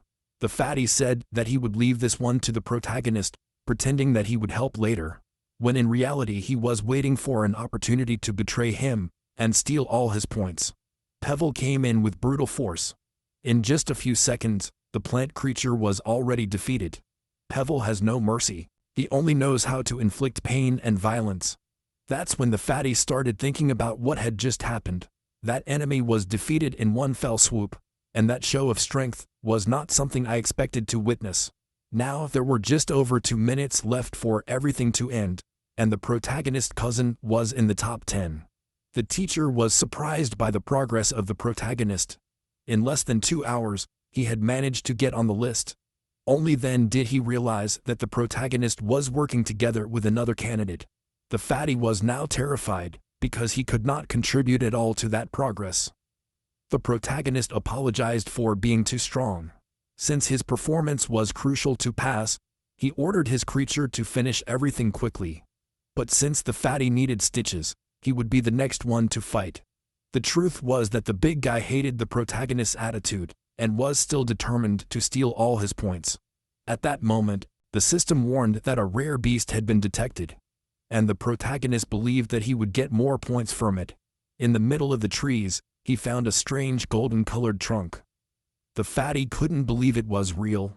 He could already imagine the extra points he would receive. But then, one of the roots grabbed him, while the protagonist effortlessly dodged. Now the fatty was in real trouble. That tree looked extremely dangerous and was eager to consume human flesh. It was a rank 3 creature that was already at stage 9. The fatty knew very well that this golden tree was a rare creature. She begged her creature for help, but the poor little thing was also captured. At that moment, he realized that there was not much left that he could do. He felt that his spiritual energy was completely exhausted, and that could be deadly.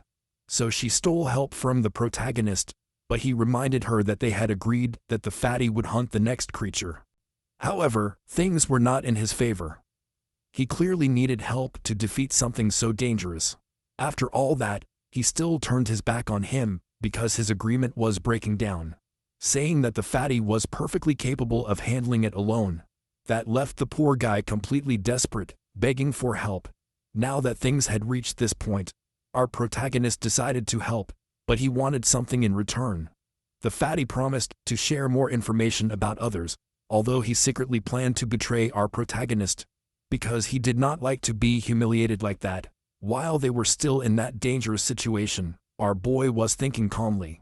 Then the chubby guy blurted out that he had something to say about a secret technique used by the long-haired guy, and that now he needed help immediately. Our protagonist began to wonder if that technique was similar to the one he saw when he married the Beetle King. If so, that information was valuable, so he ordered Pebble to use a crushing blow against that tree. Pebble, a devoted lover of every possible variation of violence, launched into the attack, but along the way, he stumbled upon several roots. Thanks to his strength and speed, he dodged them all and approached fighting dangerously to the main trunk of the creature. He finally had the reach to strike his enemy when one of the tentacles grabbed him by the waist. Pebble was completely immobilized, his attack neutralized. Our guy immediately realized that his creature, even at stage 9 of rank 2, was still suffering against strong enemies, and now he could not free himself from all those roots. There was no other choice. I would have to summon Popsicle for this fight. But as he was thinking about that, he noticed something. Even while immobilized, Pebble was still trying to resist. Our protagonist, Mista, decided to cheer him up, asking him if that was really all the strength he had. Pebble seemed to light up with those words, revealing all his hidden fury. The evil tree sensed that something was going on, and sent even more roots to completely engulf it. There was a real chance that Pebble wouldn't escape this one. The fat guy watching the fight was sure that everything was over and that there was no salvation for either of them. A total of 27 participants had already been eliminated. The professor decided to check things out personally because he wanted to understand true power that our protagonist was hiding. Inside the huge roots, Pebble suddenly disappeared. All that was left was a dark fog that began to build up and swirl suspiciously. Even our protagonist didn't know what was going on, but this was a new ability of Pebble. He had taken on a ghostly form, and this ability would last for 30 seconds. The fatty wanted to know what was going on, more and more surprised. Meanwhile, our protagonist realized that creatures with more than one attribute had very interesting abilities. It was time to see what this power could really do. The cursed tree seemed furious, wanting to keep attacking, but none of its blows could touch Pebble's ghostly body. After several failed attempts, the tree became extremely frustrated. Our guy realized that in this form, his creature was completely immune to all physical attacks.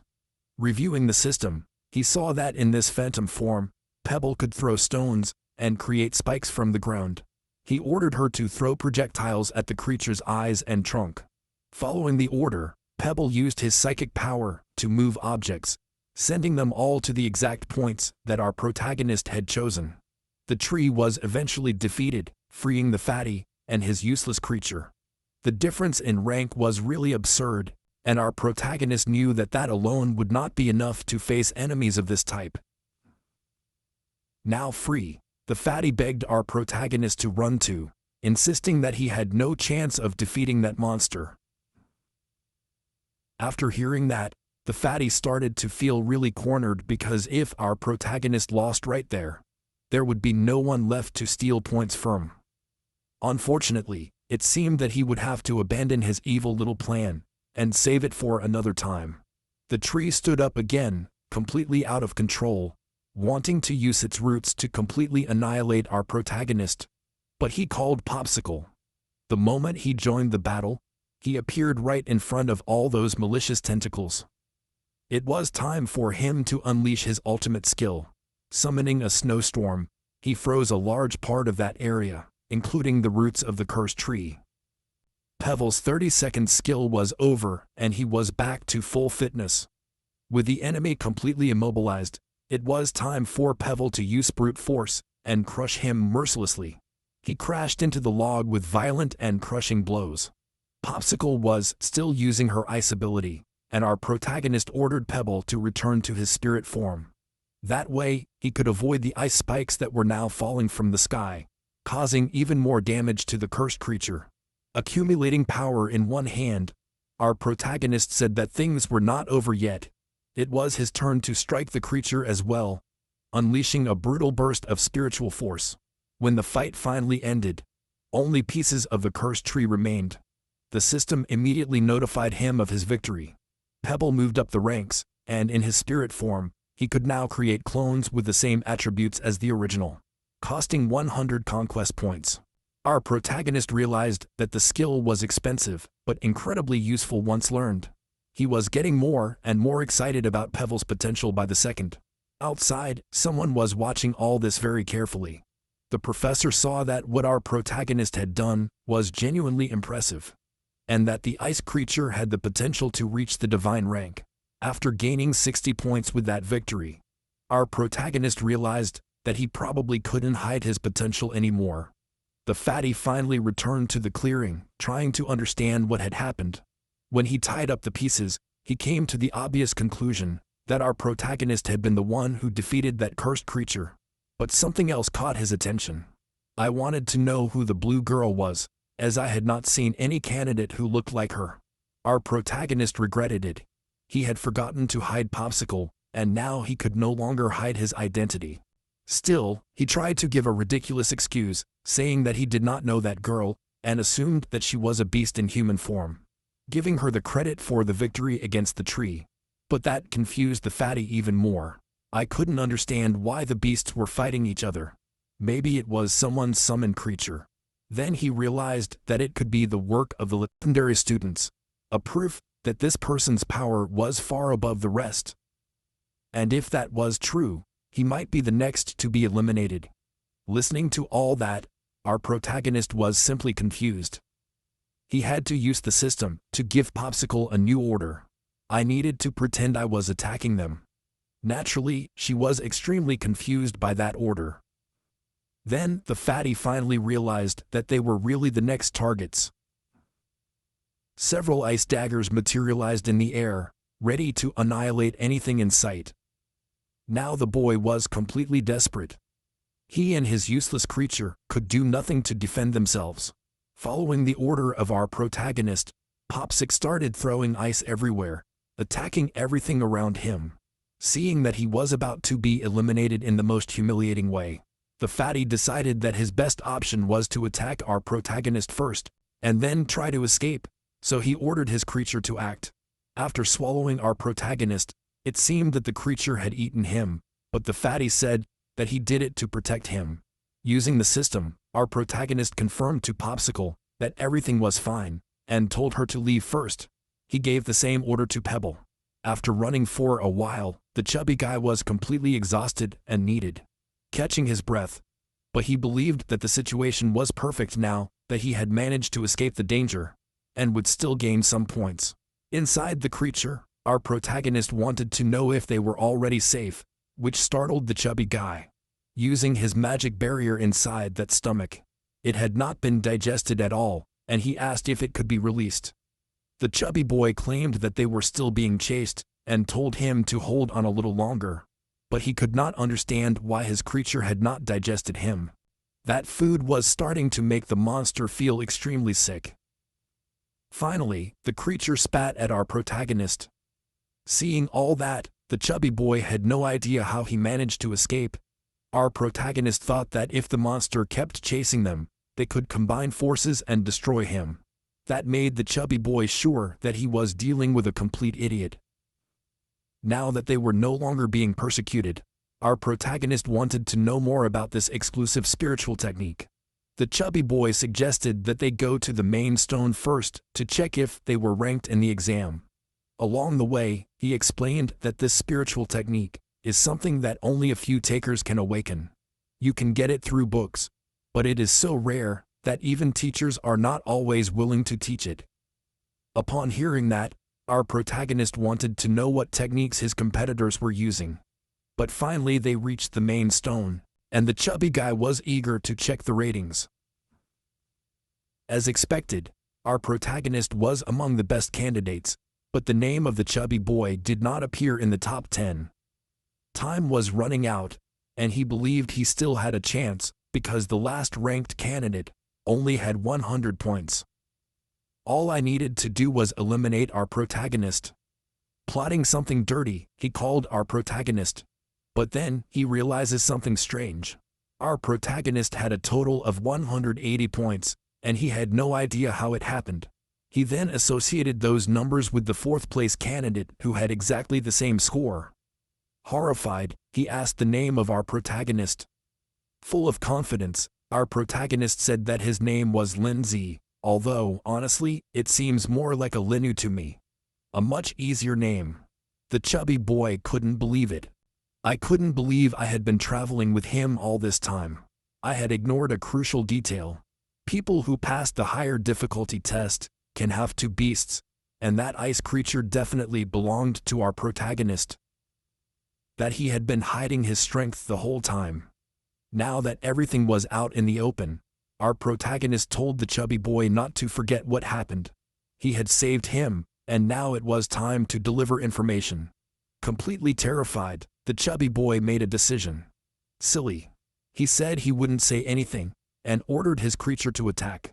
She obeyed immediately, only to be violently repelled by Pebble's punches. And Popsicle joined in as well, freezing the enemy completely. Now the chubby boy had nothing to defend himself with. His points weren't many, but our protagonist decided to take them anyway.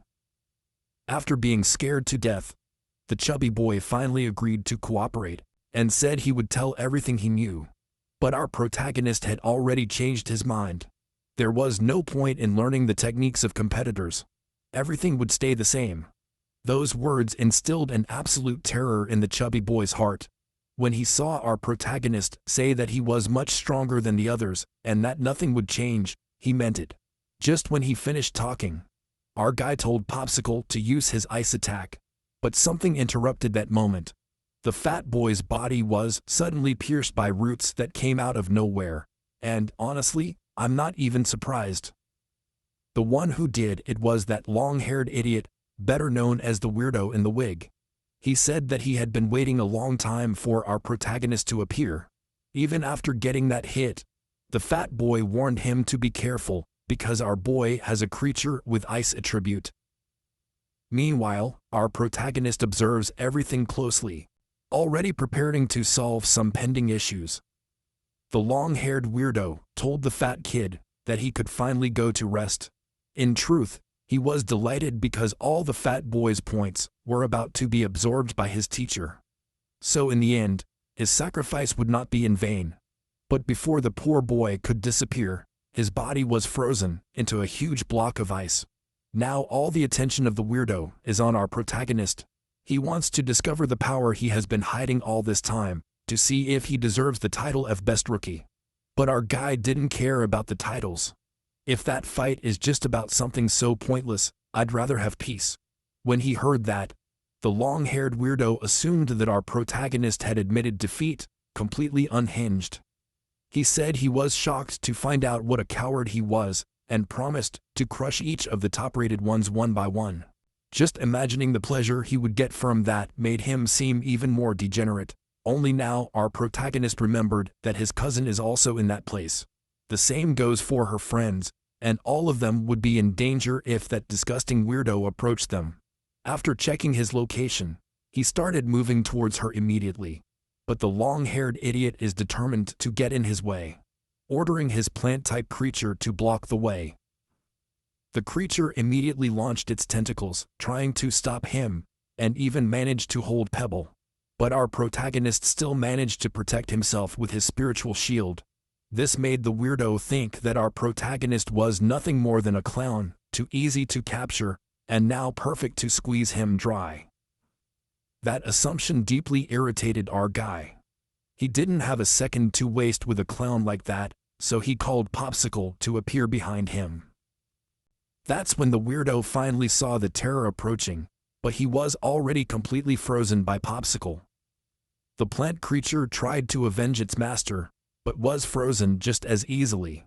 Popsicle didn't even need effort to deal with something like that.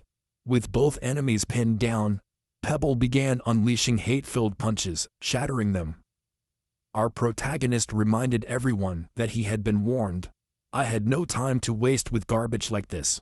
Worst of all, he even left the long-haired guy intact, like a statue, instead of shattering it. Slowly, the ice began to melt, and it seemed that the tentacles were still alive. Another candidate wandering around that area noticed the surprisingly strong vitality of the plant creature. Since our protagonist had spared the weirdo's life, this poor opportunist thought he had found his golden opportunity. I was ready to claim the points of the Radito, sure that the guy could not do anything about it. To shatter it spectacularly, he summoned his dragon-type creature, a stage 9 beast at rank 2. He knew that the plant creature could be revived, but his master probably wouldn't bother after it was torn to pieces. But after shattering the ice statue, the opportunist realized that his score had not moved at all. As he was trying to figure out what was going on, a strange shape began to form right in front of him. A cursed root grabbed the back of the guy's head before he realized what was happening. The long-haired bastard had come back to life, and his victim couldn't figure out what was going on. That was his secret spiritual technique, which allowed him to synchronize with his own beast. Desperate, the guy begged his dragon to attack immediately, but the creature could not obey. because it had already been trapped by that cursed plant. His vitality was being drained at an alarming rate. Running through the forest with his beasts, our protagonist was completely determined. If something happened to her cousin, the person responsible would pay with his life. At that very moment, she was forced to defend herself against some candidates who were trying to bring her down at all costs. Stasi was trapped inside an energy dome and could not break free. The one responsible for that was the bald man's creature, a rank 3 black-scaled beast. There was no way to escape from that water prison from the inside. Now I was leaving the rest to the ugly girl, because if she managed to take those points, she would definitely reach the first place. The girl asked if the bald guy couldn't finish the job because the girl inside was too beautiful. He was instantly silent, saying that he was not interested in other girls. Because of that disagreement, they decided that there was no need to rush. I was waiting for the big fish to finally take his bait. That was what I wanted the most. Before they realized anything, spikes shot out of the ground. Still, the bald man used his water shield to prevent them from being violently impaled. And the ugly girl's creature tore apart the dangerous formations. Our protagonist finally came to have fun, and he didn't like what he was doing at all. He ordered them to get away from his cousin immediately. They realized that he had arrived with 2 beasts, which could be extremely dangerous for them. Even Stasi was surprised, but did not have time to think about it. He told her that these opponents were tough, and she needed to be very careful. Careful? But our protagonist was already in serious mode. All that mattered was saving her. That's all. The bald man couldn't believe that this was the same talented student who passed the higher difficulty test. Meanwhile, the ugly girl was excited to finally meet him. He felt from the very beginning that he was not like the others. The bald guy wanted to test his strength after exchanging some violence. But the ugly girl told him to be cautious because his opponent's power was overwhelming. But he wanted to impress her, so he planned to defeat our protagonist and let his beloved absorb those points. Right after that, the bald one launched into the attack, ordering his necromancer beast to restrict the movements of our protagonist. The water began to rise from the ground, and, to avoid something worse, our protagonist had to use his spiritual power to cancel that technique. That surprised the bald man. He finally realized that his opponent was really strong. Still distracted by that thought, he didn't notice Pebble approaching, ready to smash him with those fists. At the last second, the bald man used a water technique to push the creature away and managed to catch it. Using the same technique he had used with Stasi, one of the beasts was now out of the fight, but our protagonist did not even flinch. He ordered Pebble to change into his ghost form. As soon as he did, he escaped from the aquatic prison. He immediately attacked again with his barbs. The blow almost reached the necromancer, but he was also a creature capable of shape-shifting. Changing his ghost form, he dodged it perfectly. The bald man was excited, convinced that his creature could not be defeated.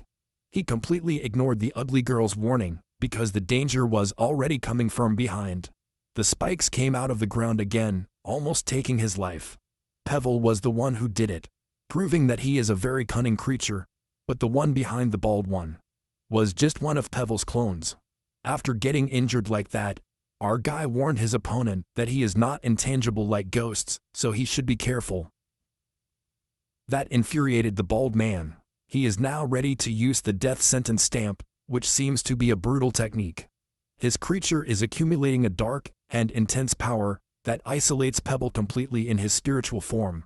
To prevent something worse from happening, our guy ordered Pebble to return to his physical form, thinking already that he might have to rely on the power of Popsicle. The bald guy is exhausted and out of breath, but he still has the gall to belittle our guy's abilities. I did not expect that our protagonist's patience had run out, promising to show his true strength now.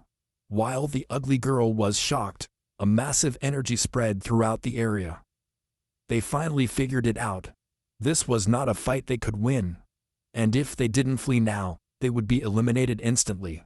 Trying to prevent something even more frightening from happening, the ugly girl begged our guy to wait, suggesting that they solve this through conversation.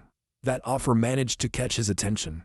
He said that all of them were already in the top 10, so there was no point in continuing to struggle, since they would soon be classmates. Popsicle was ready to delete the girl, just waiting for our guy's order. Realizing that his words were not enough, the ugly girl demanded the bald man to release his hostage. But she was afraid that once freed, the girl could join the enemy, leaving him without any guarantee of survival.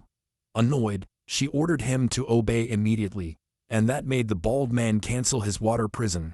The Stasi was finally able to move freely. His Firebird was also ready to get back into the fight. But first of all, she ran to our guy to thank him. He told her not to worry. As long as he was there, no one would lay a hand on him. Now he could focus his killer instinct on what really mattered. Just because they let the Stasi go didn't mean I would spare their lives. That statement made the bald man lose his temper completely, ready to unleash everything he had to counterattack. But the ugly girl said that she had something that could satisfy our protagonist, revealing that she could use her sensitivity to help him unlock his own spiritual ability. Much calmer now, our guy recognized that it was a very attractive offer. The bald guy hated that idea. He was not willing to see our protagonist get help.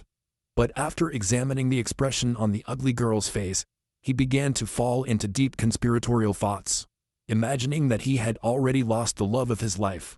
In the midst of all this chaos, another player appeared. Our guy had not imagined that he was still alive, and the long-haired freak, who was a complete freak. He was delighted that everyone was reunited because now he could get rid of everyone at once. With another lunatic joining the mix, the bald guy became even more enraged, calling this whole situation shameful. The ugly girl approached our protagonist, suggesting that they team up to take the first place. But for our guy, the situation was getting complicated. Time was also almost exhausted. The teacher who was watching everything wished he could stay with some of these students. If they fought now, he would lose many valuable talents. Looking back, he said that it was time for a mysterious person to intervene, and that he had 10 minutes to calm those students down. Meanwhile, the bald guy was trying to convince the ugly girl that he could beat those opponents, but she had already made her decision. She really wanted to help our protagonist. That revelation completely shattered the bald man's sanity, making him absolutely sure that she liked our protagonist. Accepting that rejection. In his own head, he swore he would end them all at once. The long-haired weirdo was excited about that too, as he enjoys violence quite a bit. Then, a mysterious voice ordered everyone to stop, announcing that everyone had passed the exam and now needed to complete a mission. A large blue portal appeared in the middle of the forest. From within, several people emerged. Because those young candidates were much more talented than the others, they would be compared to the sophomores. If they lost the fight, they would still be approved. But if they won, they would receive rewards. Stasi thought that was unfair since they weren't even freshmen, and were already being challenged by sophomores, not to mention they had all just gone through brutal battles, and their critters were exhausted. The protagonist did not agree with that complaint at all. He had already called his new opponents, inviting them to come and practice a little violence. The long-haired weirdo was also upset, as he wanted to defeat his competitors, but now he had to redirect his attention. The same for the bald guy, who wanted to unleash his frustration on someone else. The ugly girl was excited, believing that she had finally become an ally of our protagonist. She looked at him with admiration, while he saw nothing but an ugly girl. Jealous of that, Stasi said that her cousin had not yet accepted any alliance. Our protagonist was very interested in this new reward. It would strengthen his body and his spiritual power. And since only 4 students had been sent to fight them, while the candidates were 5, perhaps they were underestimating them. He looked at the ugly girl and told her that if she wanted to be an ally, she would have to help Stasi, but both girls want to make a partner with him. Reassuring the Stasi, he said that he would fight alone, and that the two would have more chances if they fought together. The first sophomore wanted to know which of the newcomers would face him. He looked like an athlete, confident that he could handle more than one opponent at a time. The bald man had already chosen his opponent, and was eager to crush him, hoping that with a show of strength, He could win back the affection of the ugly girl. The athletic student praised the bald man's courage and, after summoning his mantis, warned him to be careful. His creature was already rank 3, stage 8. The girl in the maid outfit became interested in the long-haired weirdo because she found him attractive and wanted to fight him. Proving how twisted he was, he said he wouldn't be talking to her just because she was a girl. So she summoned her Thunder Lion, which was rank 3, stage 9. She didn't seem very sane either and said she wanted to be hit with all the force. Meanwhile, the ugly girl seemed to activate some kind of eye technique. Among the remaining opponents, the other girl seemed the weakest. That left for our protagonist a student who looked like a delinquent, who didn't like our protagonist's haircut.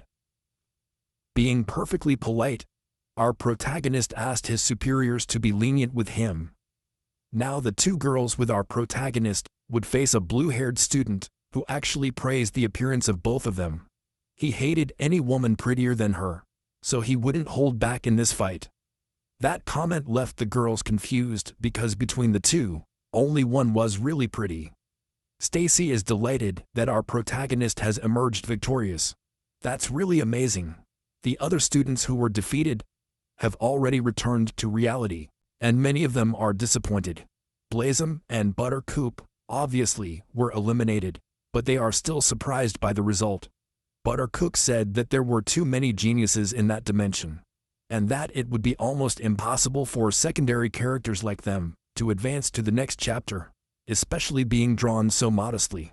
A guy is disappointed because he played too cautiously and still lost. Another is noticing that his head still hurts a lot. The examiner is impressed. Some people really managed to go far this time. He is interrupted by someone who puts a hand on his shoulder. It is the teacher with glasses who asked to take care of the next test for those students. The examiner is surprised by his appearance, but he knows that this teacher uses extreme assessment methods. That's exactly why the bespectacled professor wants to select a few more people from among those who failed. If he wants to do that, the examiner will not object to anything, giving him permission to choose whomever he wants from the pile of rejects. With all the students watching, the teacher with glasses announces that he has 10 more places. Anyone who passes their exam can still be accepted. This instantly revitalizes everyone's mood. In class of Blossom and Buttercup, they see it as an opportunity that fate has given them, and this time, they are willing to give everything. Other secondary characters are also excited. They don't want to miss an opportunity that just fell from the sky. Back in the dimension where our protagonist is, the violence continues. The bald candidate is already regretting everything because the power difference between him and his opponent is huge. The athletic student starts celebrating, calling the bald candidate a loser. In another battle, countless blows are exchanged. The depraved girl is impressed by how tough the long-haired guy is. He managed to withstand a lot of his punches, but he has already lost this fight. All he can do now is regenerate and nothing more. He realizes that he can't even hear his words anymore because of the damage he has received. Even the blue-haired girl is dominating. He can't believe he's above geniuses. His creature is a berserker at stage 7 of rank 3. So furious, she tells her opponents that they should spend less time being pretty and more time training. Observing the development of the test, the bespectacled professor admits that the examiner's methodology is too harsh. But all that exists to temper the spirits of warriors so that they do not become arrogant too soon. The professor with glasses laughs at those words, because in the middle of that test, there seemed to be someone who had not been affected by any of it. The criminal's creature is completely frozen, and he cannot understand what happened. Even seeing everything with his own eyes, he believes that it is impossible. But our protagonist won that duel effortlessly. He calmly approaches his superiors to announce his victory. After observing everything closely, the examiner is delighted. He thinks he's hit the jackpot this time. He has seen many geniuses in his life, but what they are witnessing now is as if the legendary 8, the prodigies themselves, were blessing this young man. It's incredibly inspiring.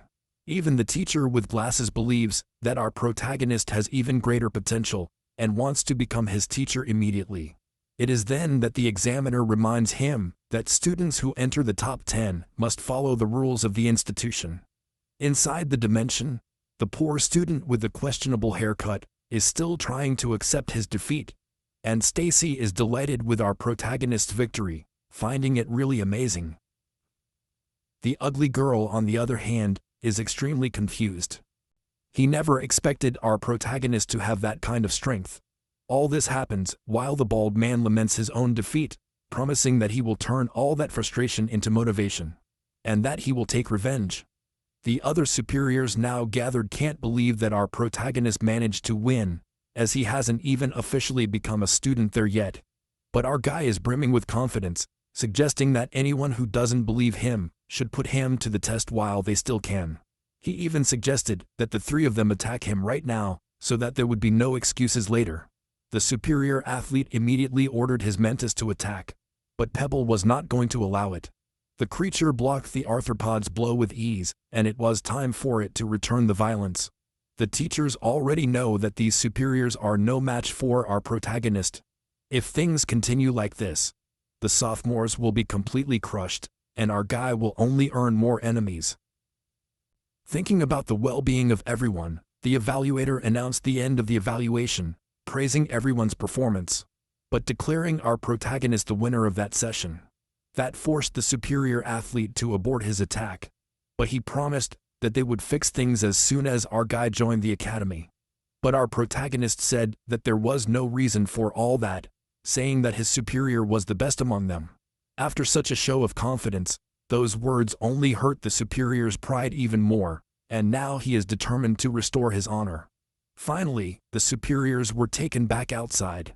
Our protagonist received the reward for the last evaluation, strengthening his constitution, along with his spiritual power. On top of that, he officially became a student of the academy, and the system rewarded him with 500 conquest points. Pebble's growth rate also increased to 33%. Popsicle's only went up to 12%, as she was already at a higher level. Now all the extras want to know who our protagonist is and why he is so talented. Every time our guy wakes up from meditation, he's surrounded by random extras, and it's already getting a little embarrassing. The ugly girl immediately approached him because she had something to say about Pebble.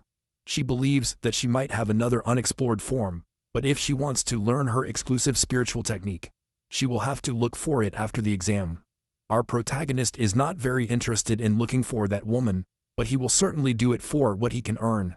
The evaluator asked everyone to keep quiet, informing them that the top 10 students were officially admitted. Then it was time to announce the higher ranking does. The first one to be called was the long-haired guy. All the extras started clapping, but they were confused because they knew that there was someone much better than him there. Even the long-haired guy agrees with that.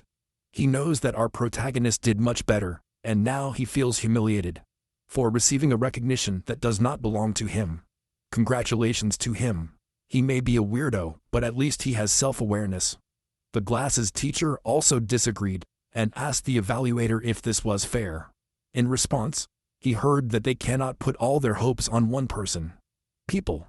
In addition, the first place would be based on the score of the first phase. After that, the glasses teacher told the remaining students to follow him, while those in the top 10 could wait for the entrance ceremony. That would take place in the next 10 days. Stassi went to talk to her friends, who encouraged them, believing that they managed to secure a place in the academy.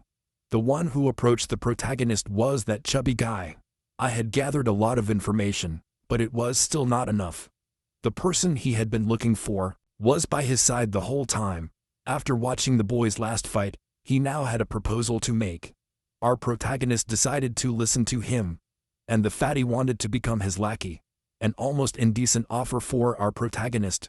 The opportunistic fatty kept insisting, saying that he admired him deeply, but he was harshly rejected.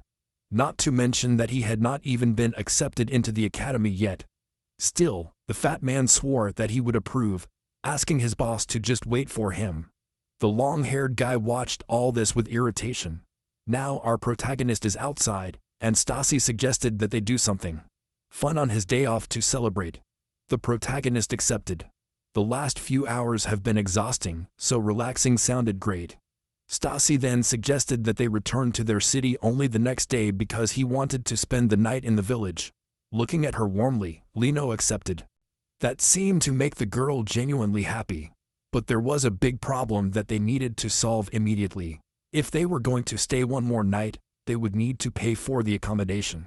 And our protagonist had spent all his money buying materials for that disobedient monster, Pebble. Stassi wanted to know what was wrong, noticing his cousin's concern, and suggested they go get something to eat first. Without telling her the truth, he agreed, and they went to an expensive restaurant just for Tamers. Once inside, our protagonist began to get very nervous. I did not expect a place that would allow the presence of domesticated beasts. Stassi had always wanted to visit, and also wanted to summon his beast. After that exam, he deserved a good meal. He agreed, swallowing his fear into the account. Soon, the table was completely full. Stassi was surprised by the development of Popsicle. The first time he saw her, she looked like a little girl. She looked like a beautiful woman now. Our protagonist claimed that it was their compatibility that accelerated their growth, but he knew that it was the work of the system. He thinks that one day he will tell the truth, but for now he will stick to that explanation. Stassi wanted to learn more from him, but decided to place his order first. He carefully looked at the menu, and every price on it was terrifying for a penniless protagonist. Pebble didn't care at all. I was already excited about the food. Popsicle, meanwhile, seemed to like the Firebird, and was gently stroking it. The waitress finally approached the table to take her orders, and Stacy, excited, ordered a huge meal, bringing the protagonist to the brink of collapse. 5 minutes later, everything came to the table. Everyone's emotion was obvious, but our protagonist was devastated. I would have rather fought a demonic beast than face a situation where I had to spend money that I didn't have. The creatures gorged themselves. Pebble's stomach was swollen like a drum. Our protagonist had no idea what to do now, and even considered running away without paying. The waitress brought her the bill, a total of 37 points. Stassi immediately offered to pay, saying that he had savings and wanted to invite them. The waitress was surprised by the gesture, while our protagonist silently thanked all the deities existing. Outside, the sky was already shining with stars. Stassi admired the beauty of the city at night. Just thinking about studying there with her cousin in the future filled her with joy. Linu realized that it was time to start earning real money, but accepting missions at this point might be too late. As they were walking along the sidewalk, they passed a very lively establishment. The place was called the Circle of Death, and immediately aroused curiosity in both. Inside that place, the creatures were put to fight, and a big crowd gathered there to enjoy that one. Violence with rules. The creature that emerged victorious was at stage 2 of rank 3 and seemed very strong. The presenter of the evening wanted to know if there were more challengers, because whoever won would receive the full prize. All they needed was to pay a registration fee of 300 coins. The prize was 50,000, and our protagonist immediately realized that it was a great opportunity to win money. Within seconds, he and Pebble were ready to go for that reward. Pebble was extremely confident, because there is only one thing he likes more than violence, and that thing is more violence.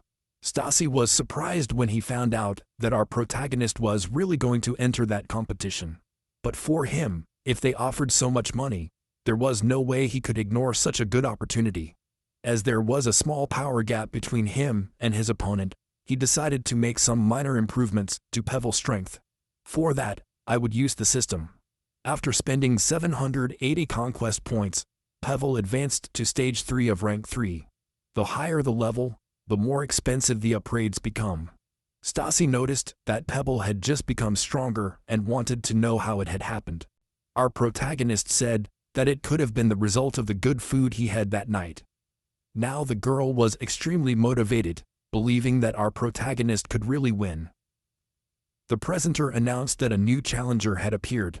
Asking the audience to applaud his courage, he introduced the strange-looking boy and his equally strange red-haired beast, who were now entering the Circle of Death.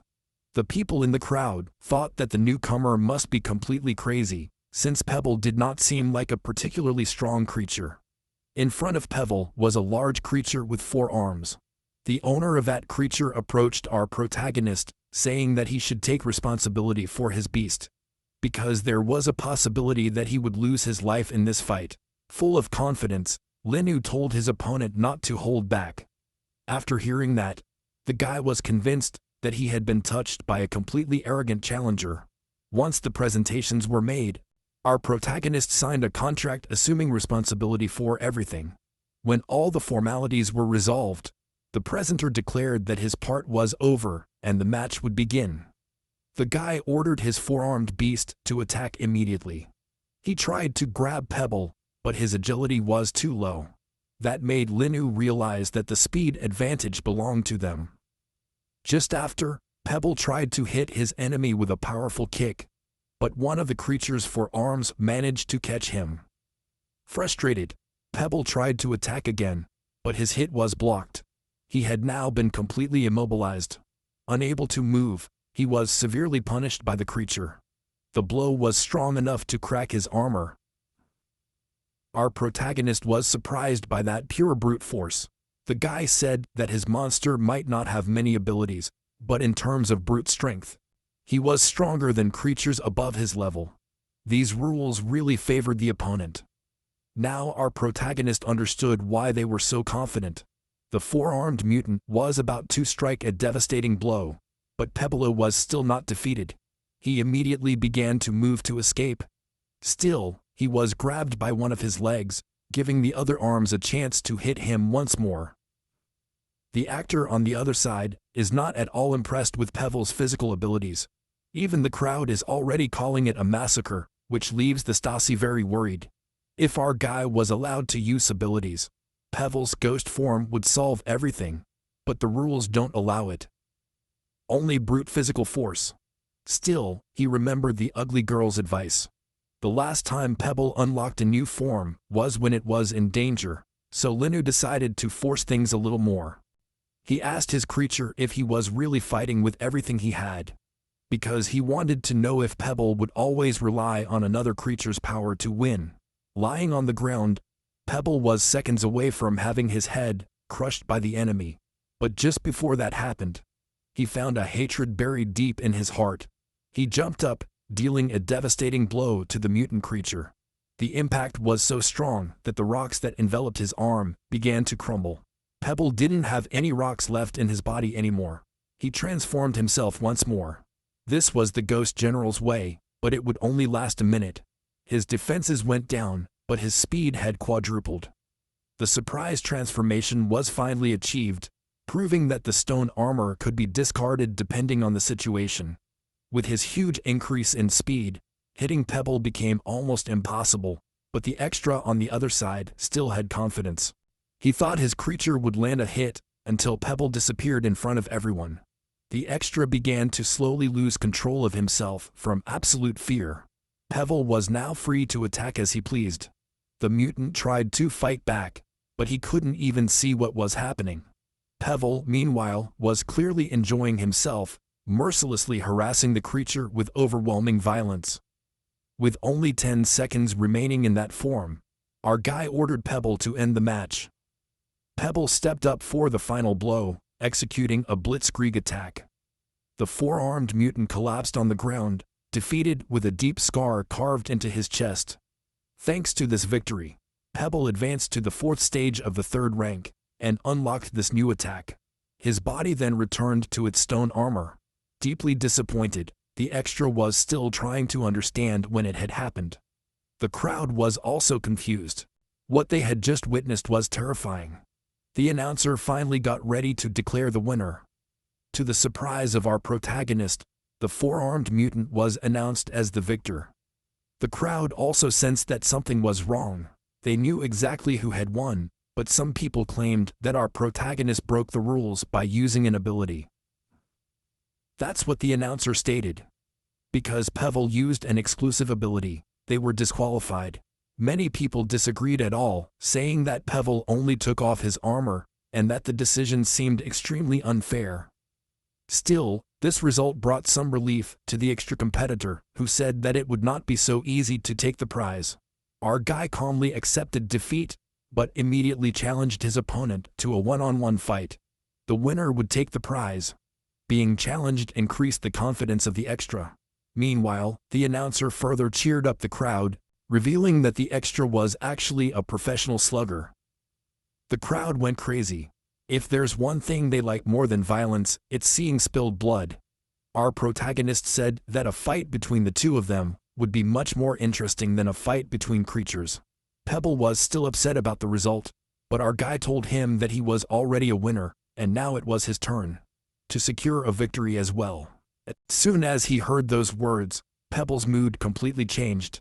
The announcer looked at the wrestler, realizing that the challenge had been accepted. Our protagonist is the first person to challenge him like this, and if he manages to win, he can take the whole prize. The poor fighter is convinced that he is going to teach Lingyu a lesson. The crowd screams in unison, asking for blood to be spilled, and Stacy is extremely tense about all this. The fighter has already adopted his fighting stance because he really wants to have fun. On the street, the bald guy and the ugly girl are walking together. He can't believe that his friend is in love, and she says that she only sees him as a friend. That comment Jerry proposed, deeply his ego because he refuses to believe that he is inferior to our protagonist. Walking away from him, the ugly girl says that she is responsible for her own decisions, suggesting that the bald guy return to the hotel and get some rest. He sees her walking away with great sadness, continuing on her lonely path. The bald guy promises himself that he will surpass our protagonist. That's when he hears someone calling for help. A girl lying on the ground appears to have been attacked. As the bald guy is desperate to vent his anger, he kicks the creature that seems responsible for this. He immediately goes to help the girl, asking where this dangerous creature appeared from. Then a mysterious voice from the rooftops says that there is no such thing as a dangerous creature in this world. The mystery man jumps to the ground. This worries the bald guy even more because this man looks dangerous. Like a typical villain, he starts a speech on morality by saying that if a beast is used by humans, it is considered good, and if not, it is considered evil. But the bald guy is too dense to understand any of that. The villain says that beasts live much longer than humans, and since many of them are loyal, they sometimes refuse to take a new master after losing the first one, living a life of loneliness, and sometimes being labeled as dangerous. But the bald guy has no patience for this kind of speech, and immediately invokes his creature to impart some violence. Only then, the villain recognizes him by saying that the bald guy's name is Tan Yong. This leaves him confused because that is his grandfather's name. The bald guy suggests that the villain surrender now so that his punishment will be lighter.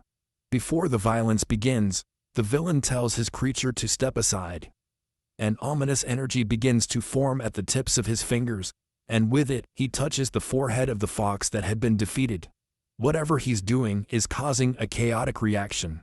The fox is enveloped in a dark and malevolent energy, transforming completely, and the bald guy does not understand any of it. The villain says that he had wanted to find the bald guy before, but since they have crossed paths here, he will see if it is worth using. But the bald guy is now filled with a deep terror because that fox has turned into a demonic creature.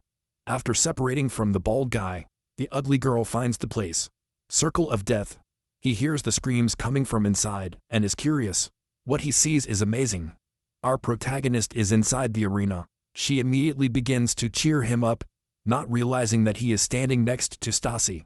Finally, the two realize what's going on.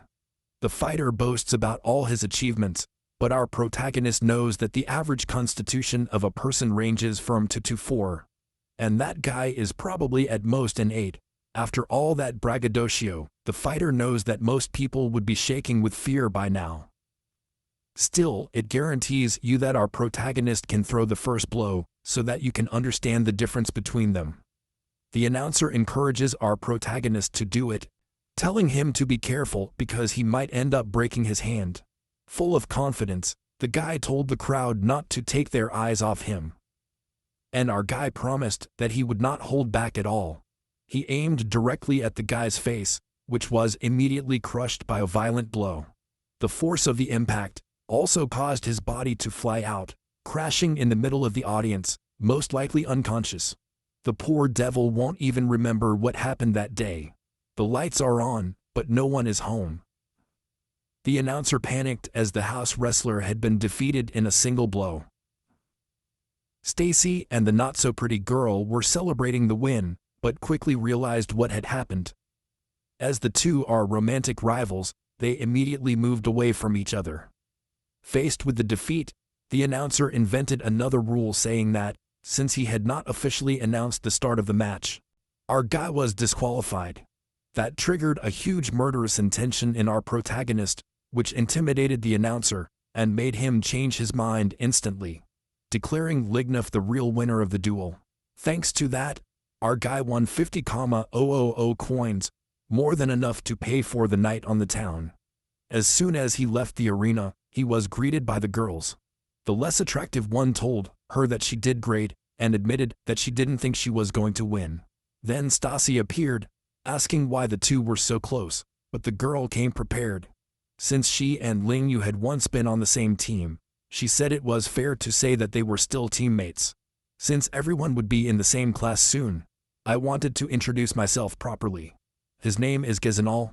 Incredibly difficult to say, but calling her the ugly girl is already tiring, so Becky will be her name now. Lin Yu's cousin didn't like that at all. I wanted to know what the girls were doing there. Becky explained that she had been looking for him to help her awaken her exclusive soul ability, but only if she withdrew as a friend. Then he would help her. To do this, our guy suggested that they look for a quieter place. A few hours later, I had no idea how the three of them ended up renting a single hotel room together. Still, it was time to get started. It's not what we wanted, but it's what the plot offers us. Becky said that her exclusive power is called perception. He woke him up at the age of 7, feeling things that normal people ignore, such as future events or auras. Stassi had never heard of such a skill, and thought it was amazing, but our protagonist wanted to know how he could help them. Becky asked him to close his eyes. Without hesitation, he obeyed. He came over to perform the process, which immediately aroused the jealousy of Stassi, but Becky told him to shut up. It was the only way I could feel his power. He needed full concentration to guide him. With her eyes closed, Becky noticed that her own heart was racing, which forced her to concentrate more. With his technique, he managed to see something hidden, the silhouette of a creature. He seemed to be a hired beast, but not like any of the ones our protagonist had. It seemed more like a fusion of the two. That description made him very curious, but Becky's constitution wasn't strong enough yet, so his vision was vague. Then she performed the same process with Stacy, who did not want to press her forehead against another girl's. But Becky insisted that it was necessary in order to explore her hidden potential. Finally, he began to concentrate intensely on that mysterious space. What she saw in her inner vision was a huge creature and several others bowing down to her. The larger creature felt that she was being watched. That filled Becky with a deep fear, and she fell back in panic, causing Stassi to immediately ask what she had seen. Becky said that it was nothing, just huge shadows, and that the potential of Stassi simply might not have been awakened yet. However, even without knowing what those shadows really are, she has a terrible feeling about it, so she chose not to tell the truth.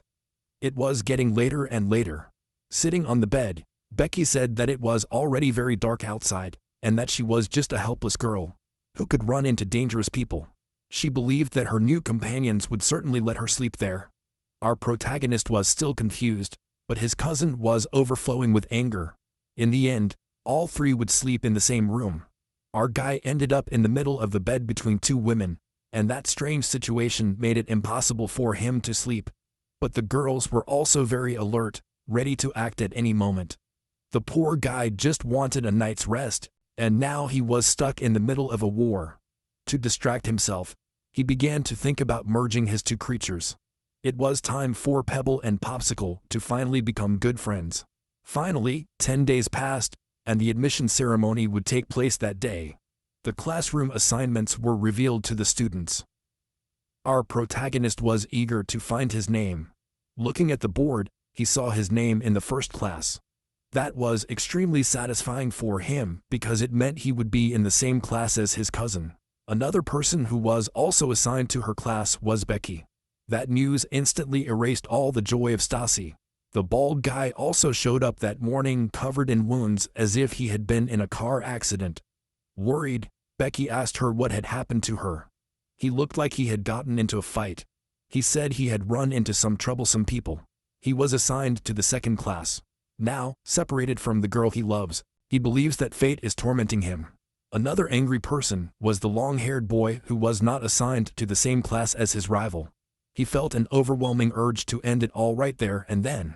Stassi also realized that her friends had been accepted into the academy. Buttercup said that the two of them were in class 4, and that only the first 2 classes were for elite students, who received even more privileges. Blasson, full of malicious intentions, was eager to thank the Stassi for having trained them earlier. Now all the students were standing before the evaluator.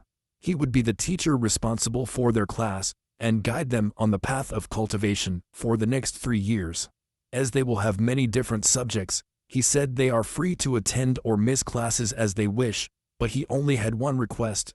Even if they miss classes, they should not stop cultivating, because there will be periodic evaluations that could lower their rank. The 3 best students would receive a bonus of 100,000 coins, and that news made our protagonist extremely happy. Stassi was surprised by the amount, because with 2 bonuses, he could buy a high-level beast. The teacher also said that there were many clubs in the academy, and that students should explore everything that the school offered. There was also a mandatory program that they had to join, the virtual combat system, capable of hosting thousands of students at the same time. That would allow them to gain real experience and level up their beasts. As it is virtual, they could fight against students from all over the Federation. With that, they could earn great rewards and get points to determine their ranks: bronze, silver or gold. Our protagonist realized that he needed to strengthen Pebble so that he could reach the same level as Popsicle. When he returned to his quarters, he ended up trying something. I wanted the creatures to fight, but that order failed because there is a difference in their levels. Now the teacher had nothing more to say, so he dismissed the class, and our protagonist is very eager to find out how combat works. Virtual. Several students of higher courses would be delighted to have him in their clubs, and right now he is receiving a lot of invitations. But he decided to refuse all of them because he does not know what to decide yet. That's when he noticed a very tall person approaching. Lin Yu asked who that person was, and one girl said that that group belongs to one of the biggest clubs in the academy. All its members are elite, and its representative is a sophomore, ranked in the top 3. Those people are heading straight for our protagonist, and among them is that senior student athlete who wants to fight with our guy. The name of their leader is Luan, and he came to confirm the identity of our protagonist. Behind him, the student athlete confirmed it. Becky thinks that our boy is in trouble right now and that this could get complicated. Still, our protagonist is not intimidated and wants to know why they came. Luan said he is giving it a chance. If he joins the club, they will forget all the problems from before, making it clear that this invitation is not something that is offered to just anyone. Our guy immediately refused. Joining a club now will only bring problems and will not accelerate its growth. Luan didn't like being rejected because that invitation is a great opportunity. The student athlete said that our guy is an ungrateful, and if he does not join now, he will become his enemy. But our protagonist does not have time for that and just left, ignoring them all. That aroused a murderous hatred in Luan's heart. Becky now understands why she became so interested in him. Stacy is worried because this might cause problems in the future, but our guy still doesn't want to join any club at the moment. Finally, he went to see the virtual combat room. A lot of people are already there training. Our protagonist decided that it's time to try it too. Stassi is with him because he doesn't want to be left behind. After starting the meditation, our protagonist slowly opened his eyes. He's in another dimension now. You can see their basic statistics here. For now, he has no wins, and his rank is very low. He decided to set a small goal of reaching the top 1,000. His first battle will start soon, and the system told him to get ready. The scenario completely changed, and now his new opponent is standing in front of him. Lin Yu was impressed with this place, a huge open plain. The opponent asked if it was his first time, wanting to know if our protagonist is just a student. Lin Yu confirmed both of those things. His opponent felt he could take advantage of that. Every year, many freshmen enter that system at the beginning of the semester, and today should be their lucky day.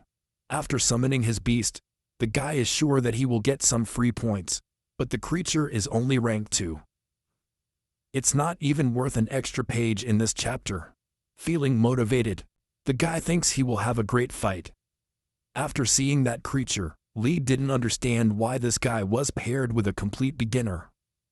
But since he needs to fight, he called Pevel to practice a little violence, and even Pevel, a fan of brutality, was disappointed by his opponent. Still, the guy still thinks he'll show the power difference, but Pevel only needed one kick. The pig was already unconscious, leaving its owner completely hysterical. The defeat came too quickly. After that victory, our guy kept fighting, slowly climbing up the standings.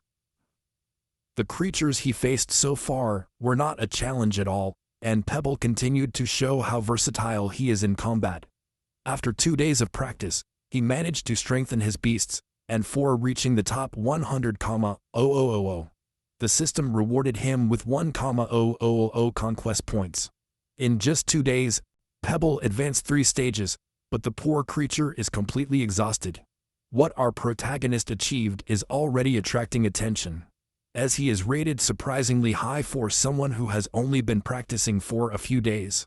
Stasi, who is also tired, wants to know what time she woke up. The long-haired guy is also nearby.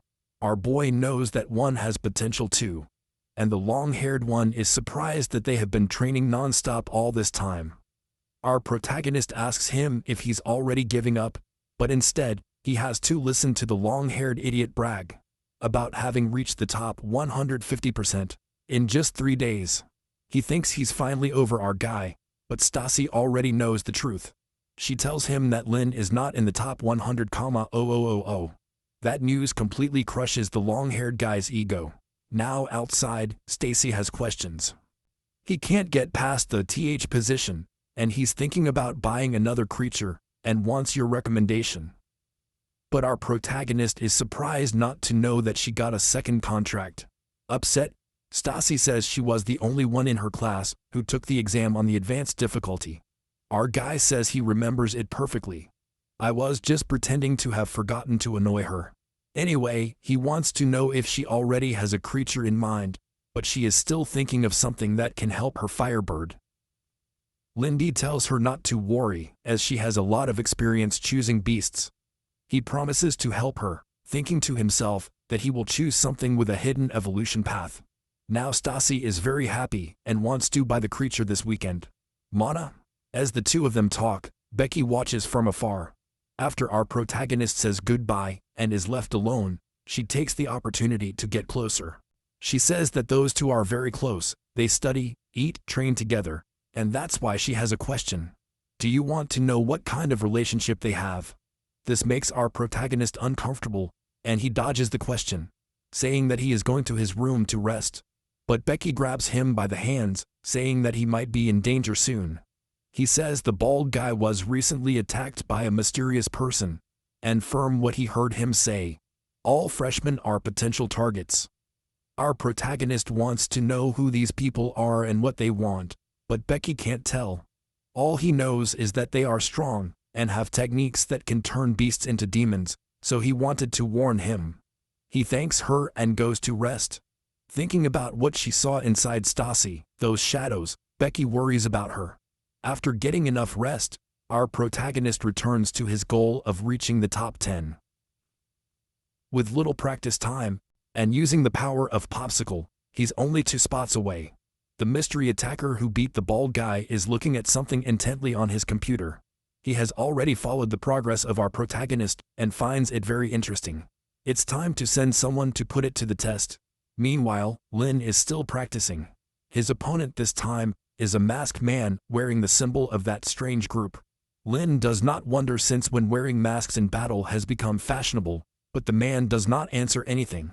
He simply summons his beasts, both rank 4, stage 1. He said that his opponent also had 2 creatures, but that did not bother our protagonist at all. He summoned Popsicle and Pebble for the match. Facing 2 rank 4 creatures, he realized that higher ranked opponents are extremely powerful. The masked wrestler already knew that he was fighting Linu, and was impressed that he had climbed the ranks so fast, but he claimed that Linu has only faced weaklings so far. Only after this fight, Lin would not truly enter the top 10,000, and after that, he would be qualified to work for his group. Hearing such a strange invitation, Lin didn't bother, and told him to start the battle now. The masked wrestler wanted to show the difference in strength between them. His fish immediately launched a water attack. Popsicle blocked it with an ice barrier, giving Pebble a chance to attack and shatter all that ice. The turtle on the other side responded by shooting Barb. Sensing danger approaching, Pebble switched to his ghost form to avoid taking damage. The turtle then turned into a rolling steamroller, trying to run over Popsicle, but she fought back with another ice barrier and pushed the turtle back. Then he realized that the other creature was approaching. The cursed fish was trying to hit her with dirty water. Trapped inside the liquid, she realized that the turtle was charging again. Pebble tried to block his advance by creating spikes in his path, but they were not enough. The turtle kept moving forward. Popsicle already knew what she had to do. It unleashed a massive ice attack, freezing part of the turtle's shell and forcing it to retreat before it froze completely. The masked wrestler was impressed, saying that Linu really had skill, but Linu knew that he had been on the defensive the whole time. His opponents worked together with perfect coordination, and he needed to improve the synergy between his own creatures. The masked man warned that the real fight was just beginning. The turtle covered its body with mud, while the fish sprayed water on it, causing the mud to change properties. A heavy armor was formed around the entire body of the turtle. Lin Yu had never seen a technique like that. Once again, the turtle charged in its rolling form. Pebble, furious, went to attack, while Lin Yu ordered Popsicle to use his extreme cold domain. She started freezing everything in front of her, managing to even freeze the turtle's armored body. Long enough for Lin Yu to throw a powerful punch, but even that wasn't enough to cause any real damage. The masked wrestler explained that the spiked turtles naturally had a higher defense than most creatures, and with the frozen mud armor, it was harder than metal. To melt the ice, the fish started spitting boiling water, something that surprised Linu. The turtle broke free and started moving again. Popsicle couldn't use the same technique in such a short interval, so Linu relied on his defensive studies. A massive collision occurred. His shield was completely shattered. The masked wrestler believed that victory was near. Popsicle was furious about what had happened, but Lin didn't tell her it was okay. They had lost cleanly and still had room to grow. The masked wrestler was impressed by Lin Yu's courage, risking his own life to protect his creatures. That, he said, was exactly why the boss had his eyes on him. He has no idea what that masked man is talking about. That's why the masked man told him to join his group, the Symbiosis group, saying that they could help him awaken his hidden potential. Just by the name, Lin is not sure that it is not an academy group, and wants to know what their real goal is. But the masked man said he only needs a yes or one as an answer. As time is short, he needs her now. Our guy refused the offer, saying that he wants to defeat this enemy, using his own potential. The masked man accepted his answer, saying that he will wait for him patiently. The news of his defeat began to spread, and some people already think that he is not as talented as they thought. The long-haired student is watching everything unfold online, noticing that our protagonist now has a lot of detractors. But when he was approached, that wasn't the topic he wanted to discuss. He immediately asked if Lin Yu had met the Symbiosis group. Lin Yu even asked if the long-haired one had joined them, but he said no. Anyone who tries to show off in front of him will become a target for revenge. That made our protagonist ask him if he knows the origin of that group. Not yet, but he promises to find out soon. It seems that there are several people involved in that organization, and maybe Becky warned him about them that day. Now our guy wants to meet the masked man again to get more information because he has a bad feeling about this. At the moment, Pebble is at stage 7 of rank 3, and Popsicle is at stage 2 of rank 4. With his conquest points, he could strengthen Pebble, but he still needs the required materials. To get everything, you will need to spend 400,000 coins. While I was distracted, Pebble. Thinking about that, the chubby boy found it. He had heard about the defeat. Lin Yu said that he is not invincible, and since the chubby boy is knowledgeable, he asked if he knew where to find high-level earth essences and nourishing stones. The fatty said that these objects are treasures and asked how many he needed. Lin Yu said that he wants 30 of the first item and 3 nourishing stones, which surprised the fatty. That's a lot. But he knows a place where Lin Yu can get those materials and decided to take him there. That answer pleased our protagonist. They headed towards the mountainous region. Before the ancient war, several dimensional cracks appeared all over the world, and that crack leads to another dimension, where the beasts originally came from. Decades ago, the association managed to explore these cracks, ensuring a constant flow of valuable resources, but there are still unexplored areas. Some people tried to go deeper, but never came back, so those places were sealed. Our guy asked if he would really get what he wants by going in there. The fatty said that talented people have come back before, and they worked very hard to get that information. The secret realm has many high-level resources, including the ones Lee needs. Now that you have that information, you are ready to enter the dimension with the fatty. The two of them are approaching the dimensional rift. But before we go in, the fatty has an announcement to make. He tells Lena to think carefully about what she is doing. If there is danger on the other side, he might not come back. But for our protagonist, this is a risk worth taking to get what he needs. And if the fatty is afraid, he can come back sooner. Gathering what little courage he has, the fatty decides to enter as well, believing that he can gather valuable information about this place. And with Nino by his side, he thinks he will return safely and maybe even get rich. Eventually, the two decide to enter the dimensional rift, being sucked into a dark cave. There are several types of minerals inside that place. The fatty immediately invokes his creature. Start collecting some stones that are essential for strengthening low-level earth-type beasts and are usually expensive outside. That's why he wants his creature to keep picking them up, but our protagonist feels that something is wrong. Soon they see a lizard hiding in the wall. He is not a threat, as he is only rank 2. Our guy is surprised to realize that rare materials grow on the bodies of certain beasts. He even thinks that the fatty can take care of that lizard, and now he's ready to fight. After swallowing the creature, the fatty hopes that it will be digested soon, but to his surprise, the lizard is spat back out. His beast says that such material is too hard and cannot be eaten. That surprises our protagonist, who realizes that the fatty can understand the language of his beast. The lizard, on the other hand, is furious. Now our protagonist is completely surrounded by these little creatures. The fatty panics because he knows that his beast is not good for this kind of group battle, but our protagonist is already prepared. He calls Popsicle to have fun, and she freezes the enemies. Then Pebble appears to crush their bodies with pure violence. The fatty is delighted because now he can collect resources without worries.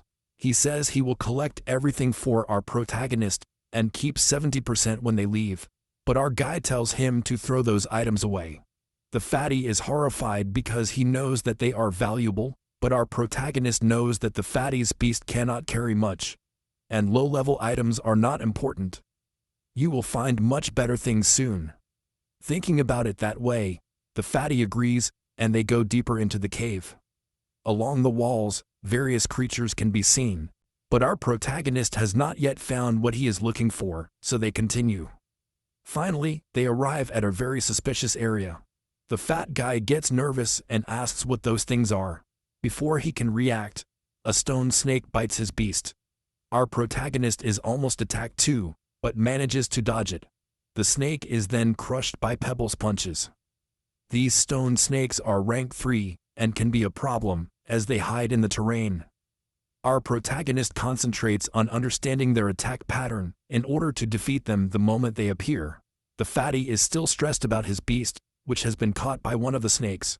He decides that he will not give up on her, but he does not realize that there is something behind him. He is captured by another stone snake. He has no other choice. He's begging to be saved. Our protagonist realizes that it's not the first time, and probably won't be the last. Thanks to his protective shield, he avoids the attack of the snake, giving Pebble the opportunity to grab one of them. That gives Popsicle a set goal. His ice spikes hit the creature at the same time as Pebble dodges. The fatty wants to know why Pebble didn't use his ghost form. If he did, he wouldn't need to dodge. The snake tries to escape by burrowing into the ground, but Pebble grabs its tail. That gives another snake a chance to attack him from behind. But Pebble is too fast and avoids the blow. The creature he released tries to attack from behind again, and the fatty shouts a warning. Still, our guy wants Pebble to hang on a little longer. Finally, it's Popsicle's turn to step in. He freezes everything around him as Pebble changes into his ghost form. The enemies are finally defeated. Now the fatty understands that Pebble was being used as tallow so that Popsicle could finish the job. With the enemies frozen, Pebble shattered their bodies, using the wonderful power of violence. Finally, our guy got the essences he was looking for. He only has 28 more to go. Meanwhile, the fatty and his creature are still in danger. They were dragged further into the cave, into a lower chamber. Not knowing where they are, he panics as he sees countless pairs of menacing eyes. Dozens of stone snakes are getting closer, and now he completely regrets this dangerous journey. Then, a ray of light suddenly bursts in from above. He is our protagonist. The fatty's heart is filled with joy because he is about to be saved. Since he still needs 28 more stones, our protagonist basically found a gold mine. Down on a lower platform, the fatty insists that he never doubted our boy's heroism, but since he is surrounded by stone snakes, he is desperate to be saved quickly. Our guy orders Popsicle to perform. In the middle of that fierce fight, the fatty even asks his creature if she thinks they are going to die there too. Thanks to all that brutal attack, our protagonist is gathering all the resources he needs. He's targeting the young snakes. They are much weaker than adults. After defeating them all, he hears the chubby one sigh with relief that he survived. Now the fatty is completely delighted, seeing him as a real savior. However, his admiration does not last long. More snakes are appearing. The fatty loses his mind again, as he is always the target. Our protagonist orders Pebble to save him immediately. Pebble grabs the creature and the fatty in the air, and drops them safely on the ground without much finesse. Now Pavo can get back to what he loves most in life, living for violence. Our protagonist feels the fury of the creature. It's time to take advantage of the opportunity. Toxical and Pebble need to show the results of their training. The stone snake pounces. Toxical dodges the attack, but Pebble simply turns into a ghost. With a perfect distance, Poxel used another technique, creating ice chains to tie the creature. Unable to escape, it's time for Pebble to dish out some gratuitous violence. He even uses his ghost general form, crushing the snake's head with brutal force. With another victory, Pebble reaches stage 8 of rank 3. Since they completely destroyed the nest, our protagonist receives 500 conquest points from the system, plus 10 earth element stones and 1 nutrition stone. A very satisfying booty, just a little more, and Pebble will become even stronger. The fatty appears to praise everything that happened, and it's time to continue the treasure hunt. But then one person reveals himself, saying that the battle was amazing, and acknowledging that Linu really deserves his attention. Our protagonist has no idea who this person is or how he knows his name. Sensing the danger, the fatty refuses to approach. That mysterious man starts talking about his identity, sure that our protagonist must have heard something important before. The symbiosis group. Hearing those words surprises our guy, and the moment he hears them, the fatty completely panics. Our protagonist never imagined that this stranger knew about that group, but the fatty knows a lot of things. 2 days earlier, the long-haired boy had asked the fatty to investigate this matter. These people attack the beast tamers and steal their creatures. Their argument is that they are protecting the beasts. His doctrine is to grant freedom through symbiosis. Behind that mysterious man, there was a big beast, the same one that beat the bald man up. The stranger explained that since the catastrophe centuries ago, beasts from other dimensions began to enter the human world. Those that could be tamed were welcomed, while the indomitable were labeled as dangerous. He didn't agree with that, and honestly, he wasn't wrong about everything. He claimed that human society is obsessed with judging others and categorizing entire species by arbitrary standards. This world was extremely unfair, and the Symbiosis Group was looking to end that injustice. Then he said that our protagonist had a remarkable talent, and that he wanted to help him reach his full potential. He just needed to join the organization. He even promised to help both creatures achieve the status of king. This surprised our guy. I didn't expect anyone else to know about that secret evolution path. Something didn't feel right. He agreed that there were some injustices, but he did not want to join a group that manipulated others. The fatty warned him not to listen. I had researched this man, and they were using elaborate speeches to mislead people. They were nothing but terrorists. If they really had the power they boasted about, they would have destroyed the association a long time ago. Seeing that they did not believe him, the stranger decided to demonstrate his power. His beast brought a baby rock snake. Slowly, the mysterious man interacted with her. Within seconds, the snake began to change. A terrifying roar echoed through the cavern. The man had performed some kind of transformation, freeing the snake so that it could be reborn full of power. Releasing his true nature was, according to him, the first step towards evolution. Lin realized that the snake's rank had gone up 3 levels, and judging by the technique used, this man was probably the one who attacked the bald man. The snake was now ready to attack humans. He launched a powerful onslaught against them. Smoke filled the cavern. Popsicle used her ice to protect everyone. The fatty knew that this time they were in grave danger. If he had known that the day would end like this, he would not have let his creature enjoy a huge meal beforehand. Since he could understand the language of the beasts, he noticed that the snake was screaming in pain. His whole body was in agony. He shared this with our protagonist, who was surprised. For a group that claimed to fight for equality, they were simply controlling the weak for their own benefit. Even so, the snake kept attacking desperately. Linu told Popsicle to freeze the creature and ordered Pebble to use the opportunity to find his weakness. Within seconds, Popsicle managed to freeze the snake, even though it was of a higher rank. This battle had no elemental advantage. Our guy could really lose. But any technique that increased power that much had to have a disadvantage.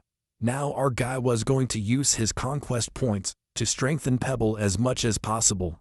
In his ghost general form, Pebble charged, but suddenly several stones in the cave began to rise up from the ground. He knows Pebble's defense is down, so he gave a direct order to Popsicle. He needs to cooperate in this attack, so that Pebble can take care of his part in the battle. The stone snake's strike was blocked by Popsicle's ice. With that, the 2 Linu creatures were finally working together. Their coordination increased so much that it unlocked a joint attack. That system notification left our protagonist stunned. Ice core impact, the stone infused with cold energy, that is fired towards the enemy at high speed.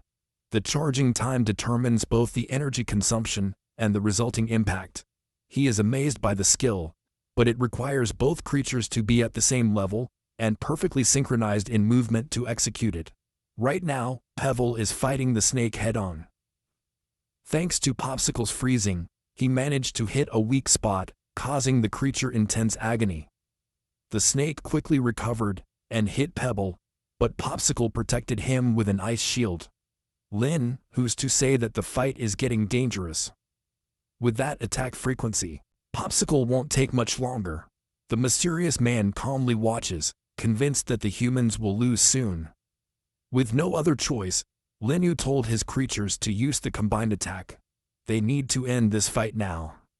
He also told the Fatso to use his beast to distract the snake. He needs time to charge a powerful blow. The Gornhao hated the idea, but there is no alternative. It was even harder. If they waste time, everyone dies. Motivated by fear, the Gornjo ordered his monster to use his acid attack. The creature spat out a ball of corrosive vomit that burned the snake's stone scales.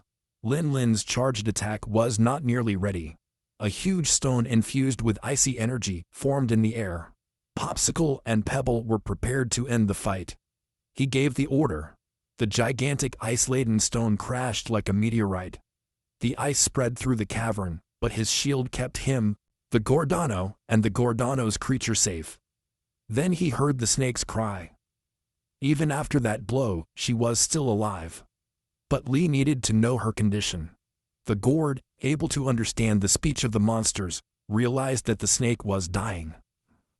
I was begging there. There was no choice but to end his suffering.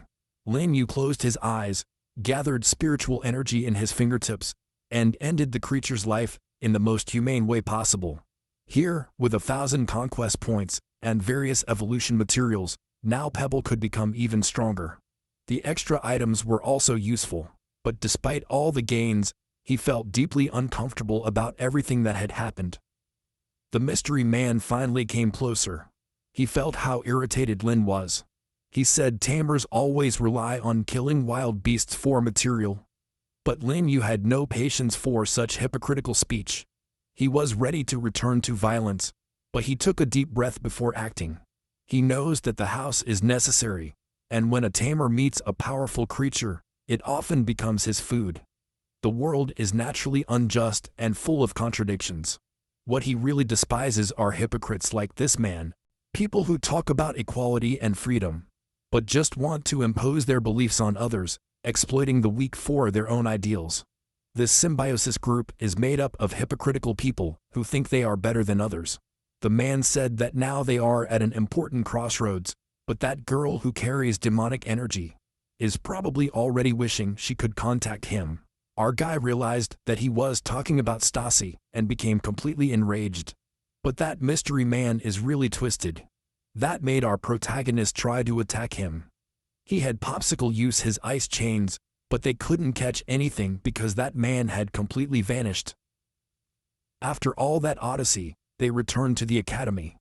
Our protagonist could not find his cousin, and now he is looking for her in a panic. That's when Becky appeared with the bald one. She immediately noticed that he seemed extremely anxious.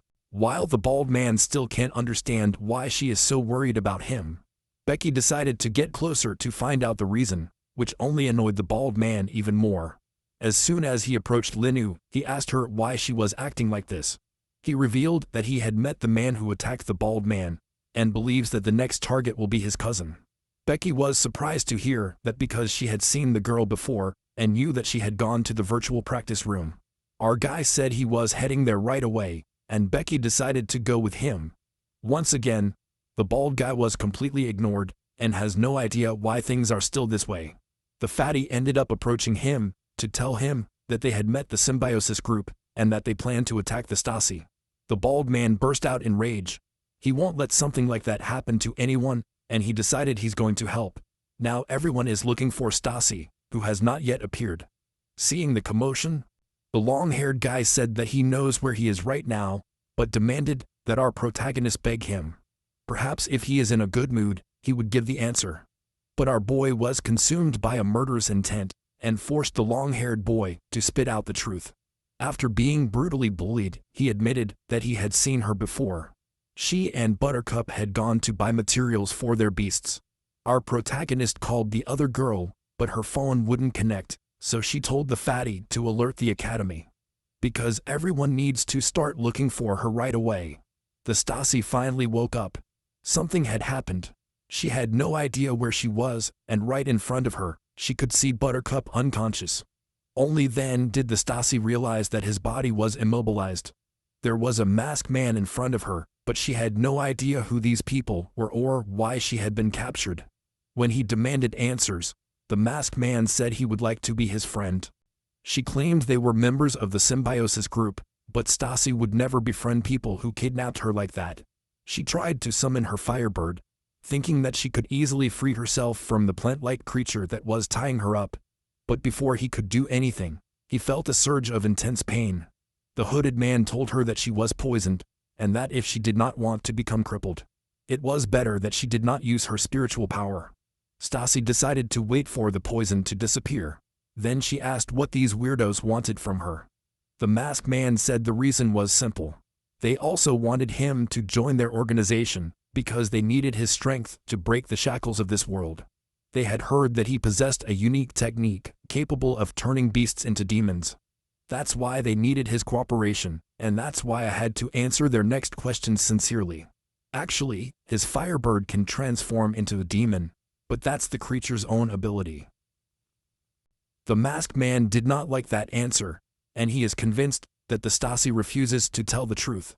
So she's going to resort to more specific methods that left her genuinely terrified because she really has no idea what they're talking about. In the middle of the interrogation, a door was opened in that place. Our guy arrived full of anger and ordered them to put the girl down. Next to him was a small wolf, whose origin no one knew. The moment Stasi saw him, his heart overflowed with joy. The masked captor knows that his boss was supposed to meet him in that dimension. So he can't understand why our protagonist is here. Our guy quickly recognized his opponent, whom they had met on that virtual battlefield. The masked man realized why he had been found. It was because of that mysterious wolf. With his keen sense of smell, he can locate people easily. He belongs to the association's search team. But now that our protagonist is here, the masked man decided that he will capture 2 rabbits at once. His monster began to roar. Stasi warned his cousin to be careful, because that creature produces a poison capable of nullifying spiritual power. The tentacles swooped down on him, but our guy dodged them easily. Still, the attacks did not stop at all. He needed to channel his power to summon his creatures that were now appearing on the battlefield. The masked man said that this time it is not a virtual battle, and things could end drastically. His turtle already had his mud defense active. He ordered him to attack. But unlike last time, the creature seemed to be concentrating heat. The villain did not think that our protagonist had any chance, and Popsic was struggling with him. With the flames. The masked man said that if our guy gave up, he would only lose a few things. Due to the intense heat, I couldn't rely on Popsicle's strength. Pebble would have to be the main attacker.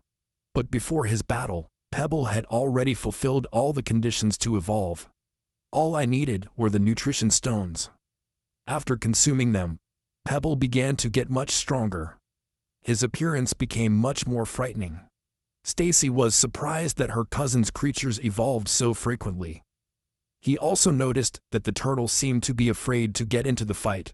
The masked man noticed it too. I've never seen your turtle act like this. Such behavior should not exist. Since they share the same type, there should be no resistance between them. But Pebble is not just an earth type anymore. After evolving, he awakened the earthly majesty, a divine intimidation on other earth-type creatures. That's why the turtle was now slowly panicking, completely terrified of Pebble. The masked man was furious. The best plan now is to get the girl back and run away. The hooded man made his plant creature grab Buttercup and also Stasi, who had already been immobilized. But she refused to make a load for her cousin and believed that the toxins had disappeared. Because of that, he managed to summon his firebird. The creature destroyed the tentacles of the plant, finally freeing both girls. Now that they were safe, Stacy asked our protagonist not to hold back in his cruelty against those villains. His plan had collapsed, and the masked man wanted to escape immediately. To make things easier, he ordered his plant creature to release a poisonous mist, but our boy was already in his homicidal mode. I wasn't going to let that escape happen so easily. Even so, the masked man had already gone out with the hooded one, both of them desperate. It was such a disastrous result that they were already trying to blame someone else. As soon as the masked man understood that our protagonist's creature had evolved, he knew that there was no chance of victory. As they were trying to flee, Pebble caught up with them. Those men were now overwhelmed by intense fear. Pebble is not the kind of creature that enjoys the game, unless the game involves violence, Pebble's favorite theme. After everything that happened, Stacy was filled with rage and wanted to know what technique they were talking about when they mentioned turning creatures into demons, and what the greater purpose behind that was supposed to be. Our protagonist had encountered this ability before, the one used by that mysterious man inside the cave. So you have no idea how this technique could be connected with your cousin. I wasn't in the mood for patience, but I would still give those idiots a chance to tell the truth. If they refused, Pebble could take care of the situation. The hooded man said he would reveal everything. An informant had told them that there were individuals with great potential in that academy. The masked man did not believe that his companion had told the whole truth, but the hooded man continued, saying that most of the association was made up of weak people with defective creatures. To get stronger, one must gather strength. That girl could do it by transforming her creature into a demon, which made her technique extremely valuable to them. But the Stasi insisted that the transformation was a skill of its own. Firebird. Our protagonist wanted to know why they kept targeting his cousin. The masked man said that they were able to turn creatures into demons using a particular object. He said he would turn him in as long as he was released. Because she started complaining too much, she got a little affection on the head. It was just a reminder from our protagonist that he was not there to negotiate anything. Right after that, he ordered Popsicle to search them, making the hooded man shiver with cold. Finally, the creature found a suspicious fragment. The system confirmed that it had a mysterious energy. Stasi had the same curiosity. I've never seen anything like it in any encyclopedia. Now our protagonist knew exactly what they were using for this kind of atrocity. That crystal had appeared during the Great Cataclysm that opened portals all over the earth. Several mysterious objects emerged from it, many with unknown potential. According to the system, that crystal was mainly used for evolution. Although its secondary use might involve turning creatures into demons, Linyu noticed that the Firebird seemed extremely interested in the crystal. It could be related to his evolutionary path, so he handed the object to his cousin, believing that she would know how to use it. They were about to discuss the Firebird's ability when someone interrupted the meeting. The second-rate characters have finally arrived. Our protagonist explained that everything was already solved, and that the suspects had been duly captured. Even Buttercup was safe. He was just unconscious from the poison. A full squad from the association's search division arrived. They were responsible for that peculiar wolf. The leader approached our protagonist. He was the captain of the search squad, and had heard a lot of good things about it directly from the director, from the academy. As an investigator, he thanked our protagonist for helping to capture those criminals. They would handle the case from now on, although they would probably need their help later. He also assigned someone to escort our protagonist to the hospital to check on his health. At the treatment center, Buttercup finally woke up.